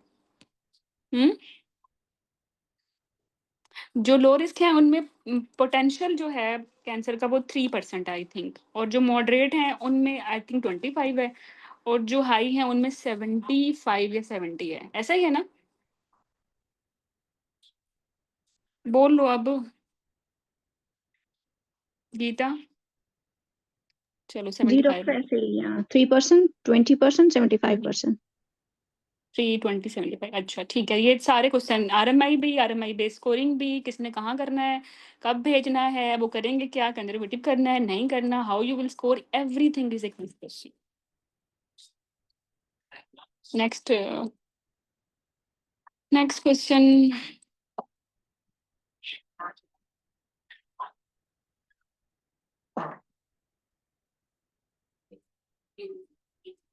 ओके, नेक्स्ट है 7 वीक्स माइल्ड ब्लीडिंग अल्ट्रासाउंड पे empty sag, empty gestational sag मयरिंग।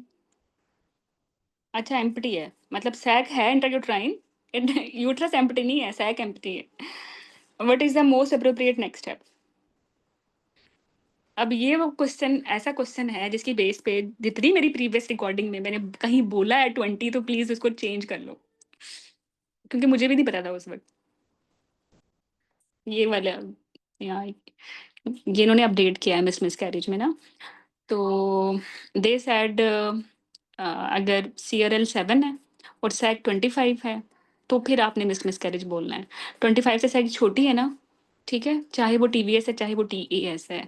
It's intrauterine pregnancy of uncertain viability.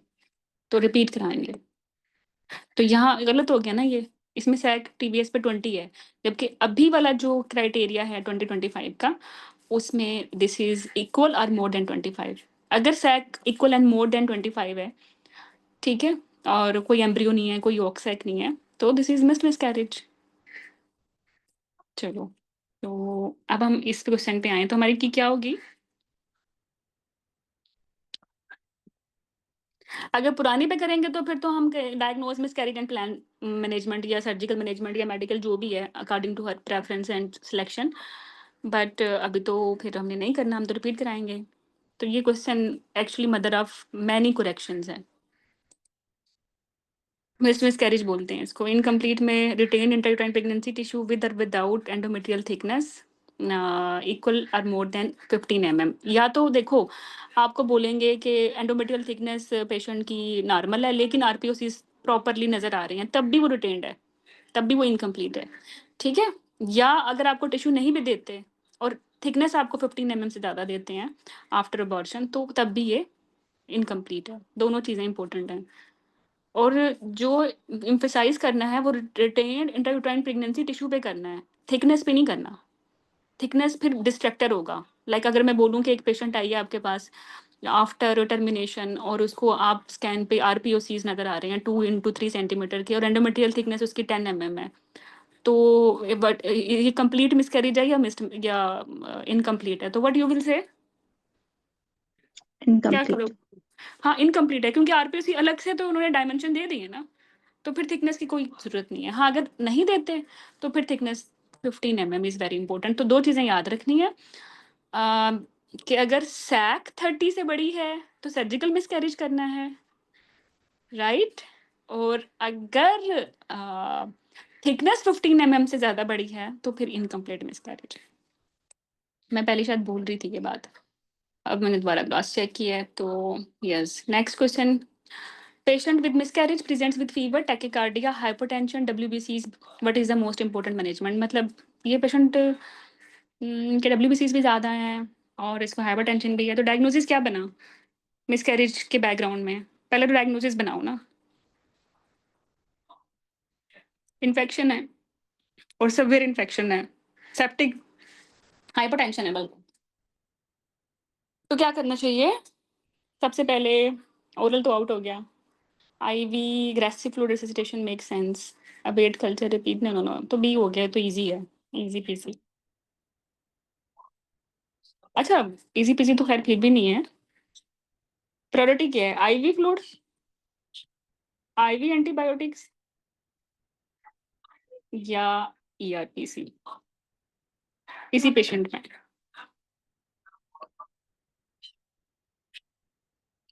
सारी चॉइसेस हैं, आपने इसमें क्या करना है? 85-50 बीपी है,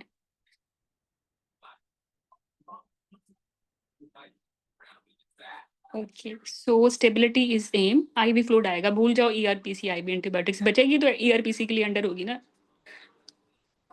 ठीक है। हाँ आईवी फ्लूइड्स, इसमें आप सेप्सिस 6 पे भी नहीं जाने वाले कि 3 in 3 out, oxygen, culture, antibiotics, lactate, फैनाडम खाना, ये बचेगी तो सेप्सिस 6 होगा प्रोटोकॉल। अभी फ्लूइड के बगैर नहीं बचने वाली। तो अच्छा एक और भी ऐसा सिनेरियो आता है जिसमें वो पेशेंट होती है पीपीएच की, सेम बीपी 80-50 है और उसके जो फिब्रिन है, फिब्रिनोजिन, वो है 1 और बाकी भी सारे कोएगुलोपैथी के फीचर्स हैं, लेट्स अज्यूम एलएफटीज भी सब कुछ खराब खराब है, तो what you will give?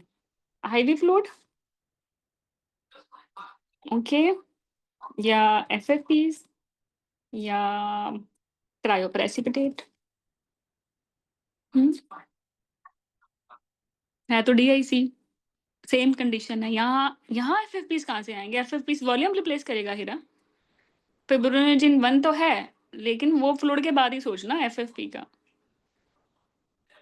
Volume जरूरी है या इस वक्त कोएगुलेशन फैक्टर्स जरूरी हैं? ये रिससिटेशन का केस है, इसमें ideally the main thing is volume. आपके पास फ्लूइड है, फ्लूइड पुश करो, आपके पास ब्लड है, ब्लड दो, ठीक है। उसके बाद आता है ये इस सिचुएशन में, इस बीपी पे कोएगुलेशन रिप्लेसमेंट।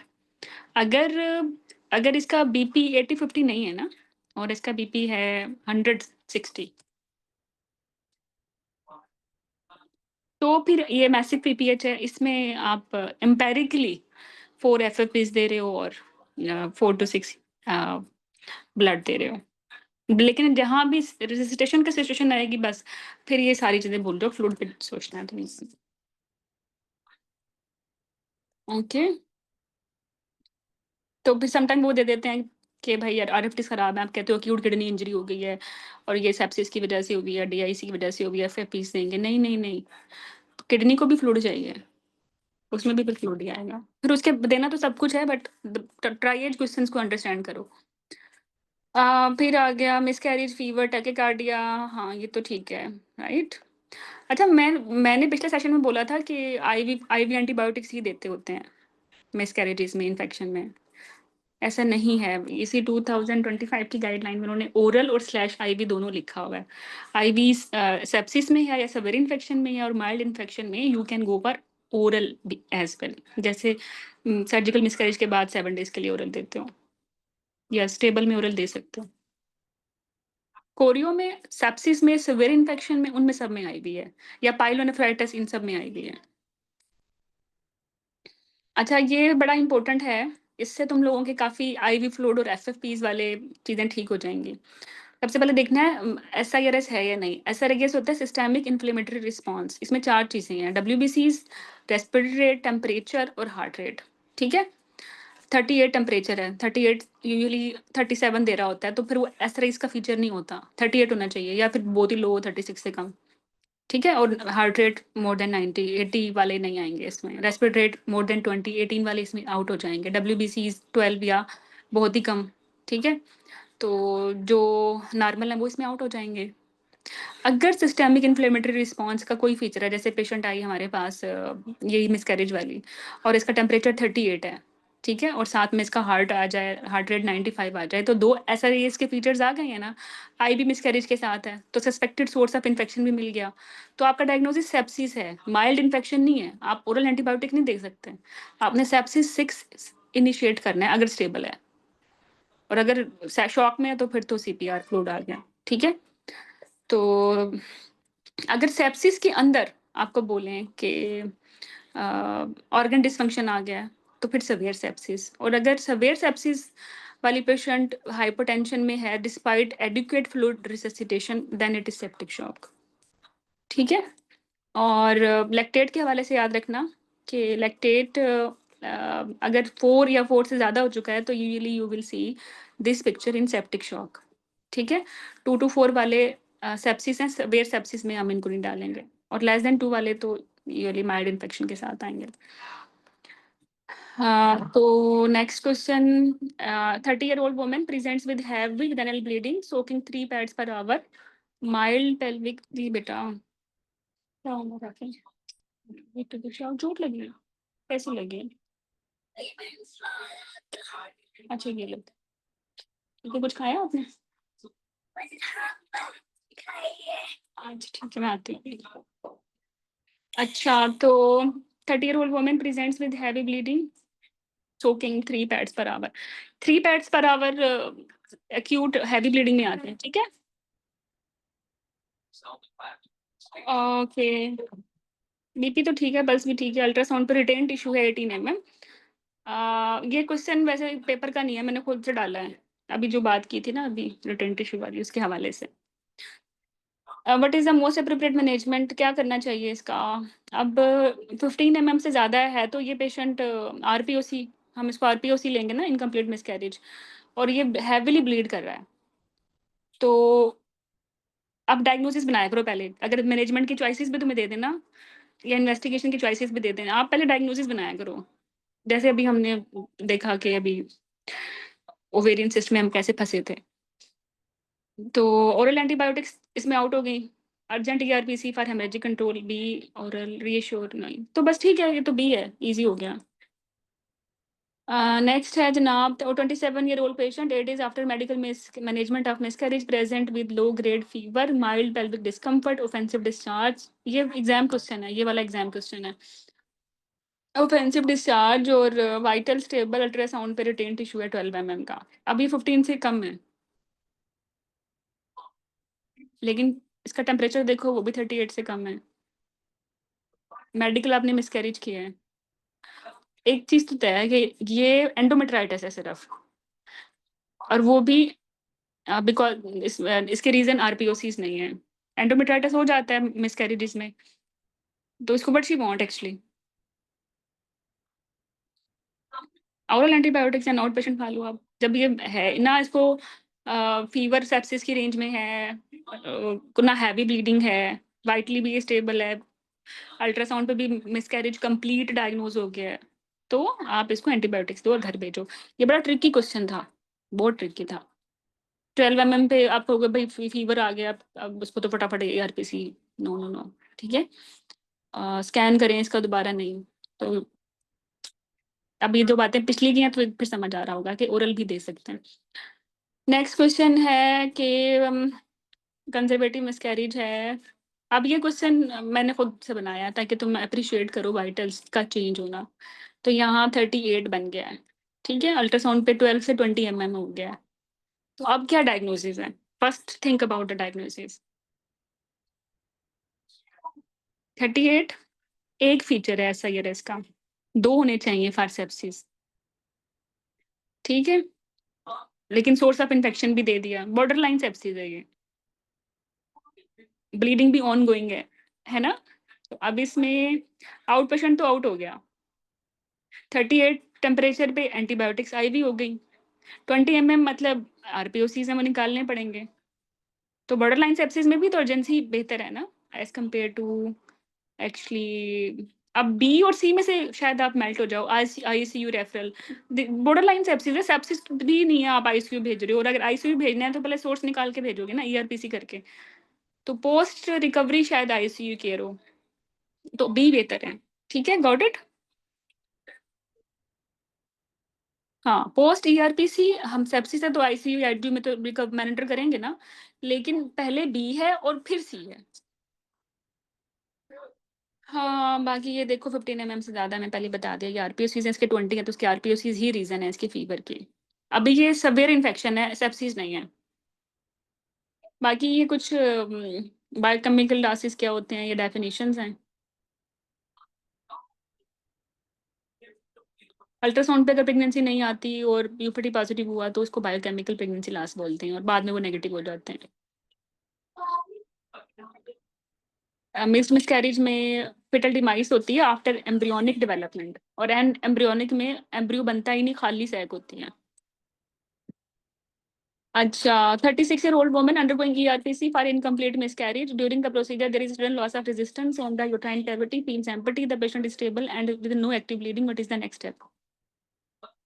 हाँ, ये परफोरेशन का क्वेश्चन है, ये हमेशा पेपर में आता है। क्या करेंगे इसका? Observe in recovery and discharge if stable. Okay, मैंने तो नहीं पढ़ाया ऐसे तुम्हें, मैंने तो बोला था कि ऑब्जर्वेशन तो करनी है इमीडिएट ऑप्शन में, लेकिन बाय एनी मीन सारे ERPC परफोरेशन वाले उनकी होनी ही होनी लेप्रो, याद है? ये लेप्रोस्कोपिक टोगा आर्टिकल भी है, और ये जो डॉक्टर हेरा, उसमें ये नहीं, अभी नया वाला जो आर्टिकल है उसमें ये नहीं था कि लेस देन 5 mm का अगर वो इंस्ट्रूमेंट है तो you don't have to actually go for the laparoscopy. उन्होंने वो कंडीशन एंडोमेट्रियल सैंपलिंग के लिए रखी है, ERPC के लिए नहीं रखी। जो प्रेग्नेंट यूट्रस होती है वो तो बड़ी सॉफ्ट होती है, उसमें तो बहुत जल्दी परफोरेशन हो जाती है, जितनी हम इमेजिन कर रहे होते हैं उससे कहीं ज्यादा डैमेज हो चुका होता है, और मोलर की उससे भी ज्यादा खतरनाक है। तो sudden loss of resistance is perforation feature, ठीक है। तो अगर ये परफोरेशन है तो नेक्स्ट स्टेप में यही है कि आप इसको रिटेन करो, ऑब्जर्व करो, इनटेक आउटपुट रिकॉर्ड, और सीनियर को बुलाओ, एंटीबायोटिक्स दो, और उसके बाद करनी ही करनी लेप्रोस्कोपी। लेप्रोस्कोपी पे अगर माइल्ड सा है, अगर लेप्रोस्कोपी पे बड़ा है तो आप उसको रिपेयर कर दो, अगर छोटा डैमेज है तो फिर आप ऑब्जर्व कर सकते हो, लेकिन करनी है लेप्रो। तो इसका आंसर D है। हाँ, पक्का ठक्का, ठीक है। सर्जिकल कॉम्प्लिकेशंस की मिसकैरेज की गाइडलाइन है तो 2022 की, और उन्होंने बोला कि मोस्ट कॉमन जो परफोरेशंस होती हैं वो सर्वाइकल डायलिटेशन के दौरान में होती हैं फर्स्ट ट्राइमेस्टर में, और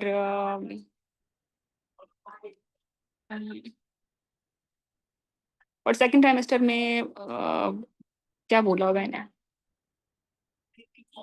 अच्छा, सेकंड ट्राइमेस्टर में ड्यूरिंग इवैक्यूएशन होती हैं, और फर्स्ट ट्राइमेस्टर में ड्यूरिंग डायलिटेशन होती है, और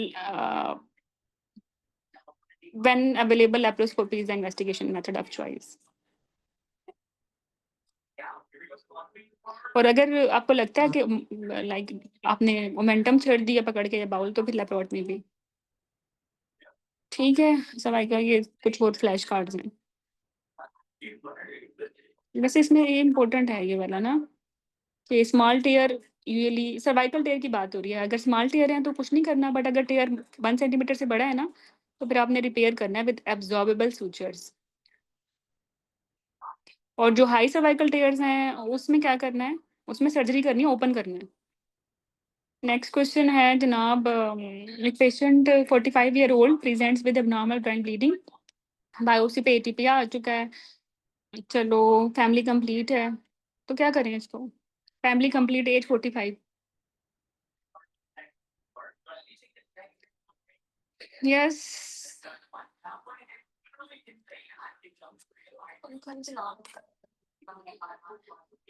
डी टोटल लेप्रोस्कोपी हिस्टेक्टमी, हाँ बीएसओ करेंगे क्योंकि 45 एज है ना, मुझे लिखा भी हुआ है मैंने। तो देखो एटीपिया में टोटल हिस्टेक्टमी बीएसओ, और ये प्लस माइनस लिखी हुई है, मतलब 45 एज है तो उसके बाद बीएसओ, अगर नहीं है तो आप नहीं करोगे। जैसे हमने 42 पे पेशेंट आई थी, उसकी हमने नहीं की थी बीएसओ। Got it? तो ये कुछ कार्ड्स हैं,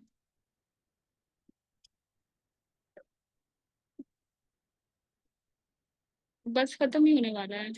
एक पेशेंट आई है, gravida 2 para 1, Figo stage 1B1 cancer है 20 वीक्स पे, pelvic lymph dissection shows no nodal involvement, she wishes to continue her pregnancy but is the most appropriate next step। तो 1B1 पे क्या करते हैं 20 वीक्स पे? लिम्फ नोड्स भी negative हैं।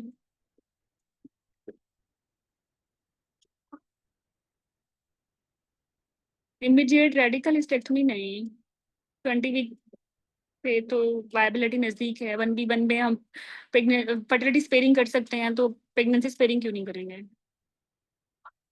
तो delay definitive surgery under delivery भी सही है ना। Radical trachelectomy during no, chemo ready कर सकते हैं रेडिकल ट्रैकिलेक्टमी प्रेगनेंसी में, नो कर तो सकते हैं, लेकिन 20 वीक पे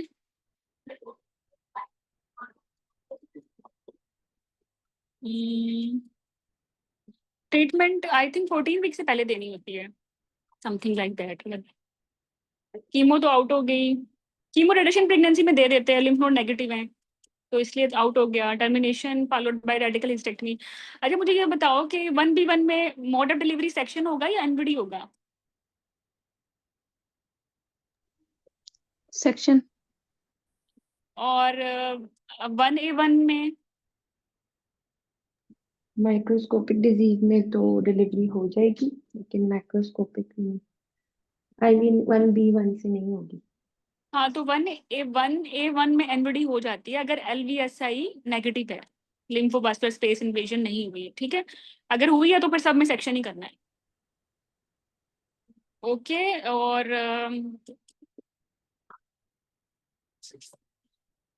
की क्या है, delayed definitive surgery under delivery, 1A1 disease negative not for 30 definite surgery can be safely deferred until after delivery, radical trachelectomy during pregnancy high risk and rarely performed.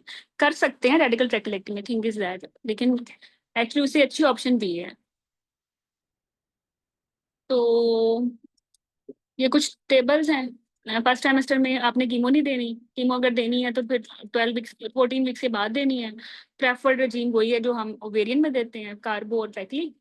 और मेक श्योर कि जो आप delivery plan कर रहे हो उससे 3 weeks before इसको बंद कर दो, वरना at the time of delivery severe sepsis हो जाएगा बिकॉज ऑफ न्यूट्रोपीनिया, और ये दोनों ड्रग्स जो हैं वो न्यूट्रोपीनिया कराती हैं।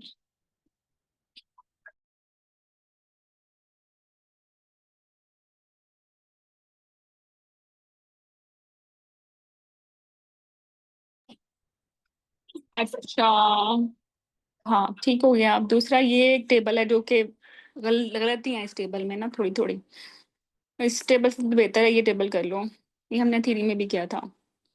तो अगर stage 1A1 with LBSI 1A2 या 1BB है तो पेल्विक लीम्फ डाइसेक्शन करें। कार्ड स्टेजिंग नेगेटिव हो तो फिर आप डिले कर सकते हैं डेफिनेटिव ट्रीटमेंट अंडर डिलीवरी, या फिर आप ट्रैकिलेक्टमी भी कर सकते हैं, ठीक है, क्योंकि 1B1 की ट्रीटमेंट ट्रैकिलेक्टमी भी है। और ड्यूरिंग प्रेगनेंसी आप ऑफर कर सकते हो ये ट्रीटमेंट, राइट? अगर कोई ऑप्शन ना हो तो फिर यही चीज की होगी, अगर इससे अच्छी कोई की ना हो। नोट्स अगर पॉजिटिव हैं तो फिर आप टर्मिनेशन डिस्कस कर लो और प्रोसीड विद रेडिकल हिस्टेक्टमी या कंटिन्यू करो और न्यू एडजुवेंट कीमोथेरेपी दो आफ्टर 14 वीक्स, ठीक है? और यस, अगर 1A1 विदाउट LVSI है तो इसमें ट्रैकेलेक्टमी नहीं करते, इसमें कोन बायोप्सी भी कर सकते हैं और विजाइनल डिलीवरी भी कर सकते हैं। बाकी ये पूरा स्टेज वाइज मैंने बता दिया है, मैं तो फजूल, लेकिन इसमें एग्जाम क्वेश्चन रेयरली इतने मुश्किल नहीं आते। और बस आपको ये बताना चाहिए कि 1A1 विदाउट LVSI इसमें ही सिर्फ नॉर्मल डिलीवरी करनी है, बाकी सब में सिजेरियन सेक्शन होने हैं, ठीक है? ये मैंने अलग से बना दिया था, ठीक है? नेक्स्ट है para 1 gravida 2 positive treponeumal serology at 12 weeks. She is asymptomatic and has no history of previous treatment. What is the most appropriate management? अब ये 12 weeks पे आई है, अभी ये सिम्टोमेटिक है लेकिन इसको पिछली हिस्ट्री नहीं है, मतलब ये प्राइमरी सिफिलिस है। तो प्राइमरी सिफिलिस की ट्रीटमेंट क्या है? फर्स्ट ट्राइमेस्टर में इंट्रामस्कुलर पेनिसिलिन देना है, ठीक है?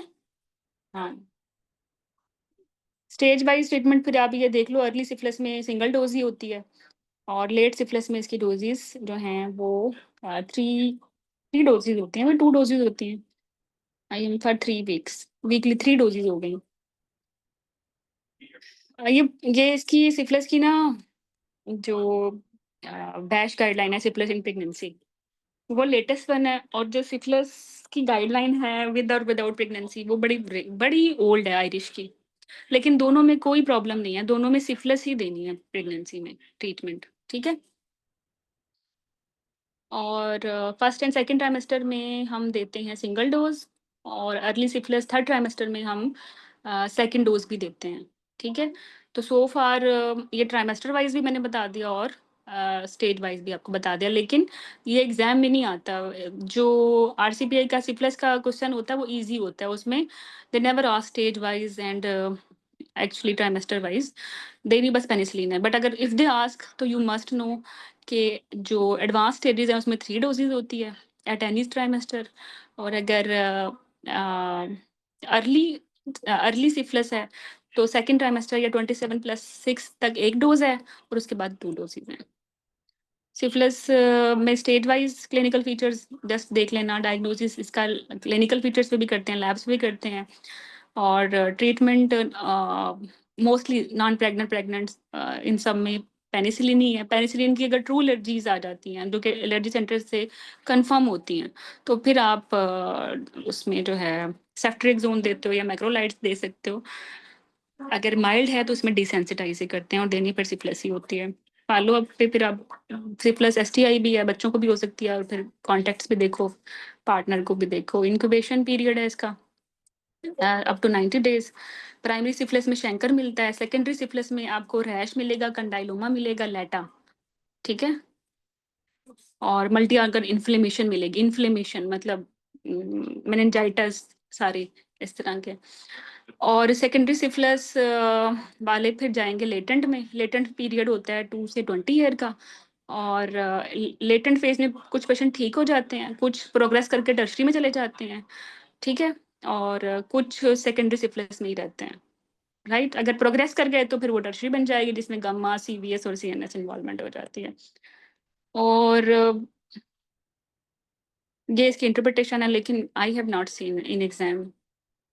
बहरहाल जो यूनिवर्सल स्क्रीनिंग मेथड है प्रेगनेंसी में सिफिलिस का, वो यही है कि आप स्पेसिफिक टेस्ट कराते हो।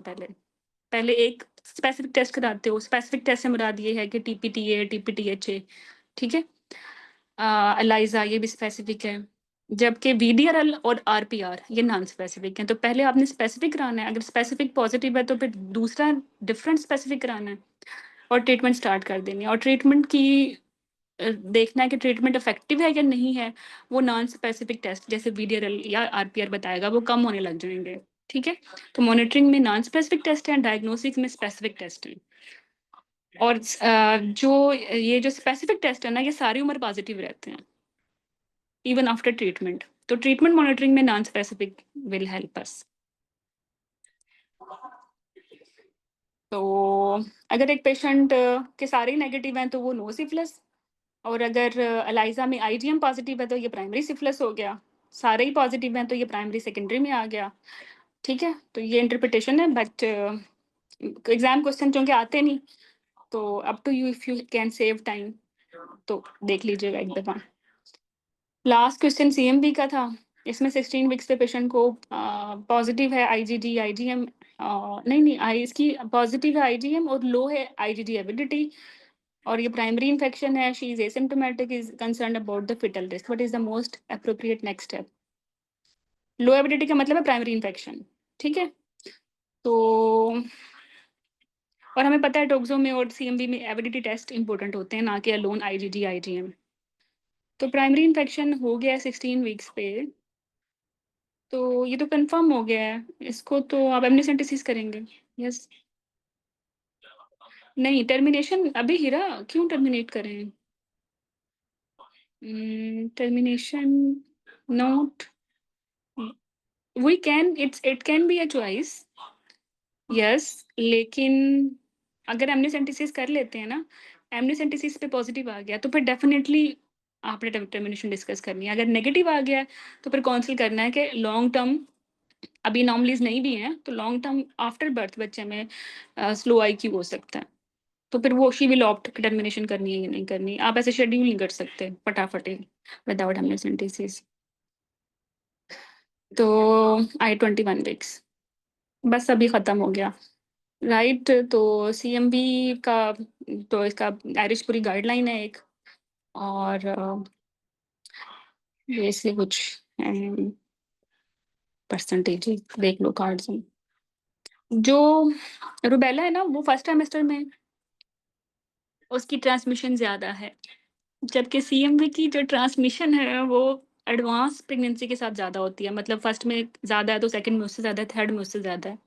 ट्रांसमिशन जो है एक्सेप्ट रुबेला मैक्सिमम टॉर्च की विद एडवांस प्रेगनेंसी ज़्यादा ही होती है, लेकिन फीटल डैमेज फर्स्ट ट्राइमेस्टर में ज़्यादा होता है, चाहे रुबेला है, चाहे सिफिलिस है, चाहे सीएमवी है, चाहे टोक्सो है। ठीक है, तो बस ये कुछ कार्ड्स हैं, डिटेल में आप लोगों ने थ्योरी में ये पढ़े भी हुए हैं।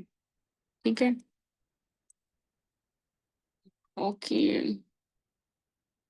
अगर फिटल इन्फेक्शन कंफर्म करना है ना, देखो अगर माँ को एवरी टेस्ट तो माँ को बताएगा कि माँ को सीएमवी हो गया, अब बच्चे में वो हुआ या नहीं हुआ वो तो एमनिसेंटेसिस बताएगी ना।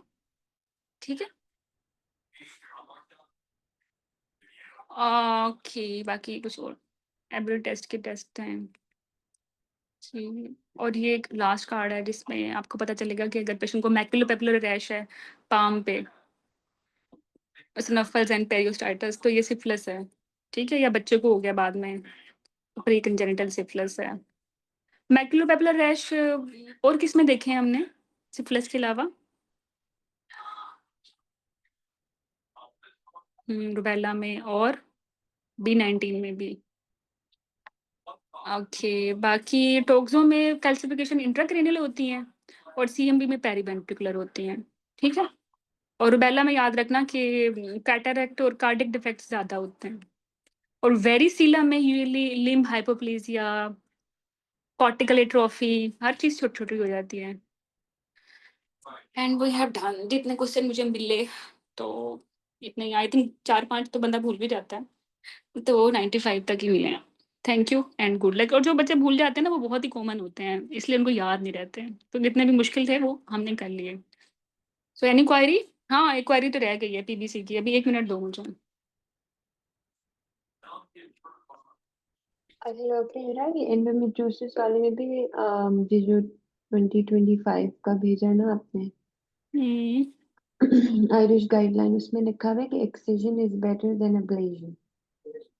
हाँ बिल्कुल बेहतर है। किस तरह बेहतर है? रिकरेंस कम होती है। नहीं, वो सिस्टेक्टमी और CO2 laser for endometrioma to reduce recurrence.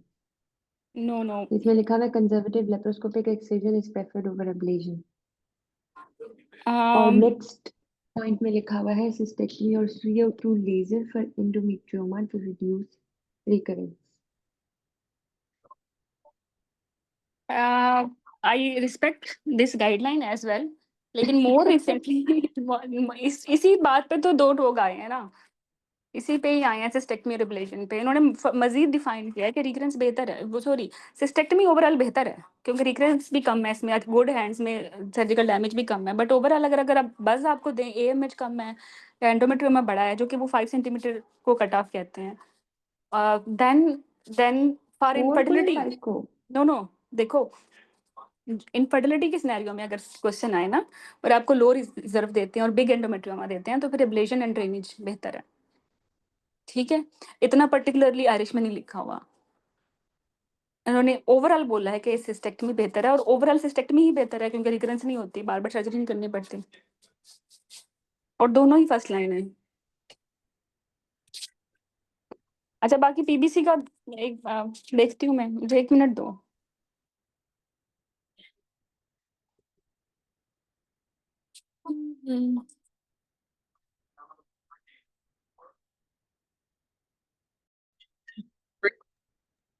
Ji ji ji doctor.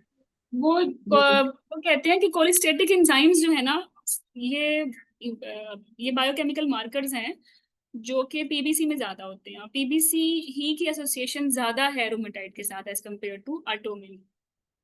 और PBC में परसिस्टेंटली रेज नहीं होते, वो ड्रामेटिकली प्रेजेंटेशन है और बहुत ज्यादा खराब होता है, मतलब उसका पैटर्न अक्यूट है।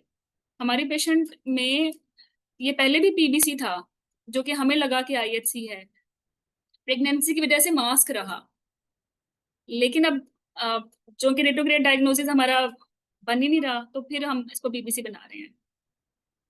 समझ आई?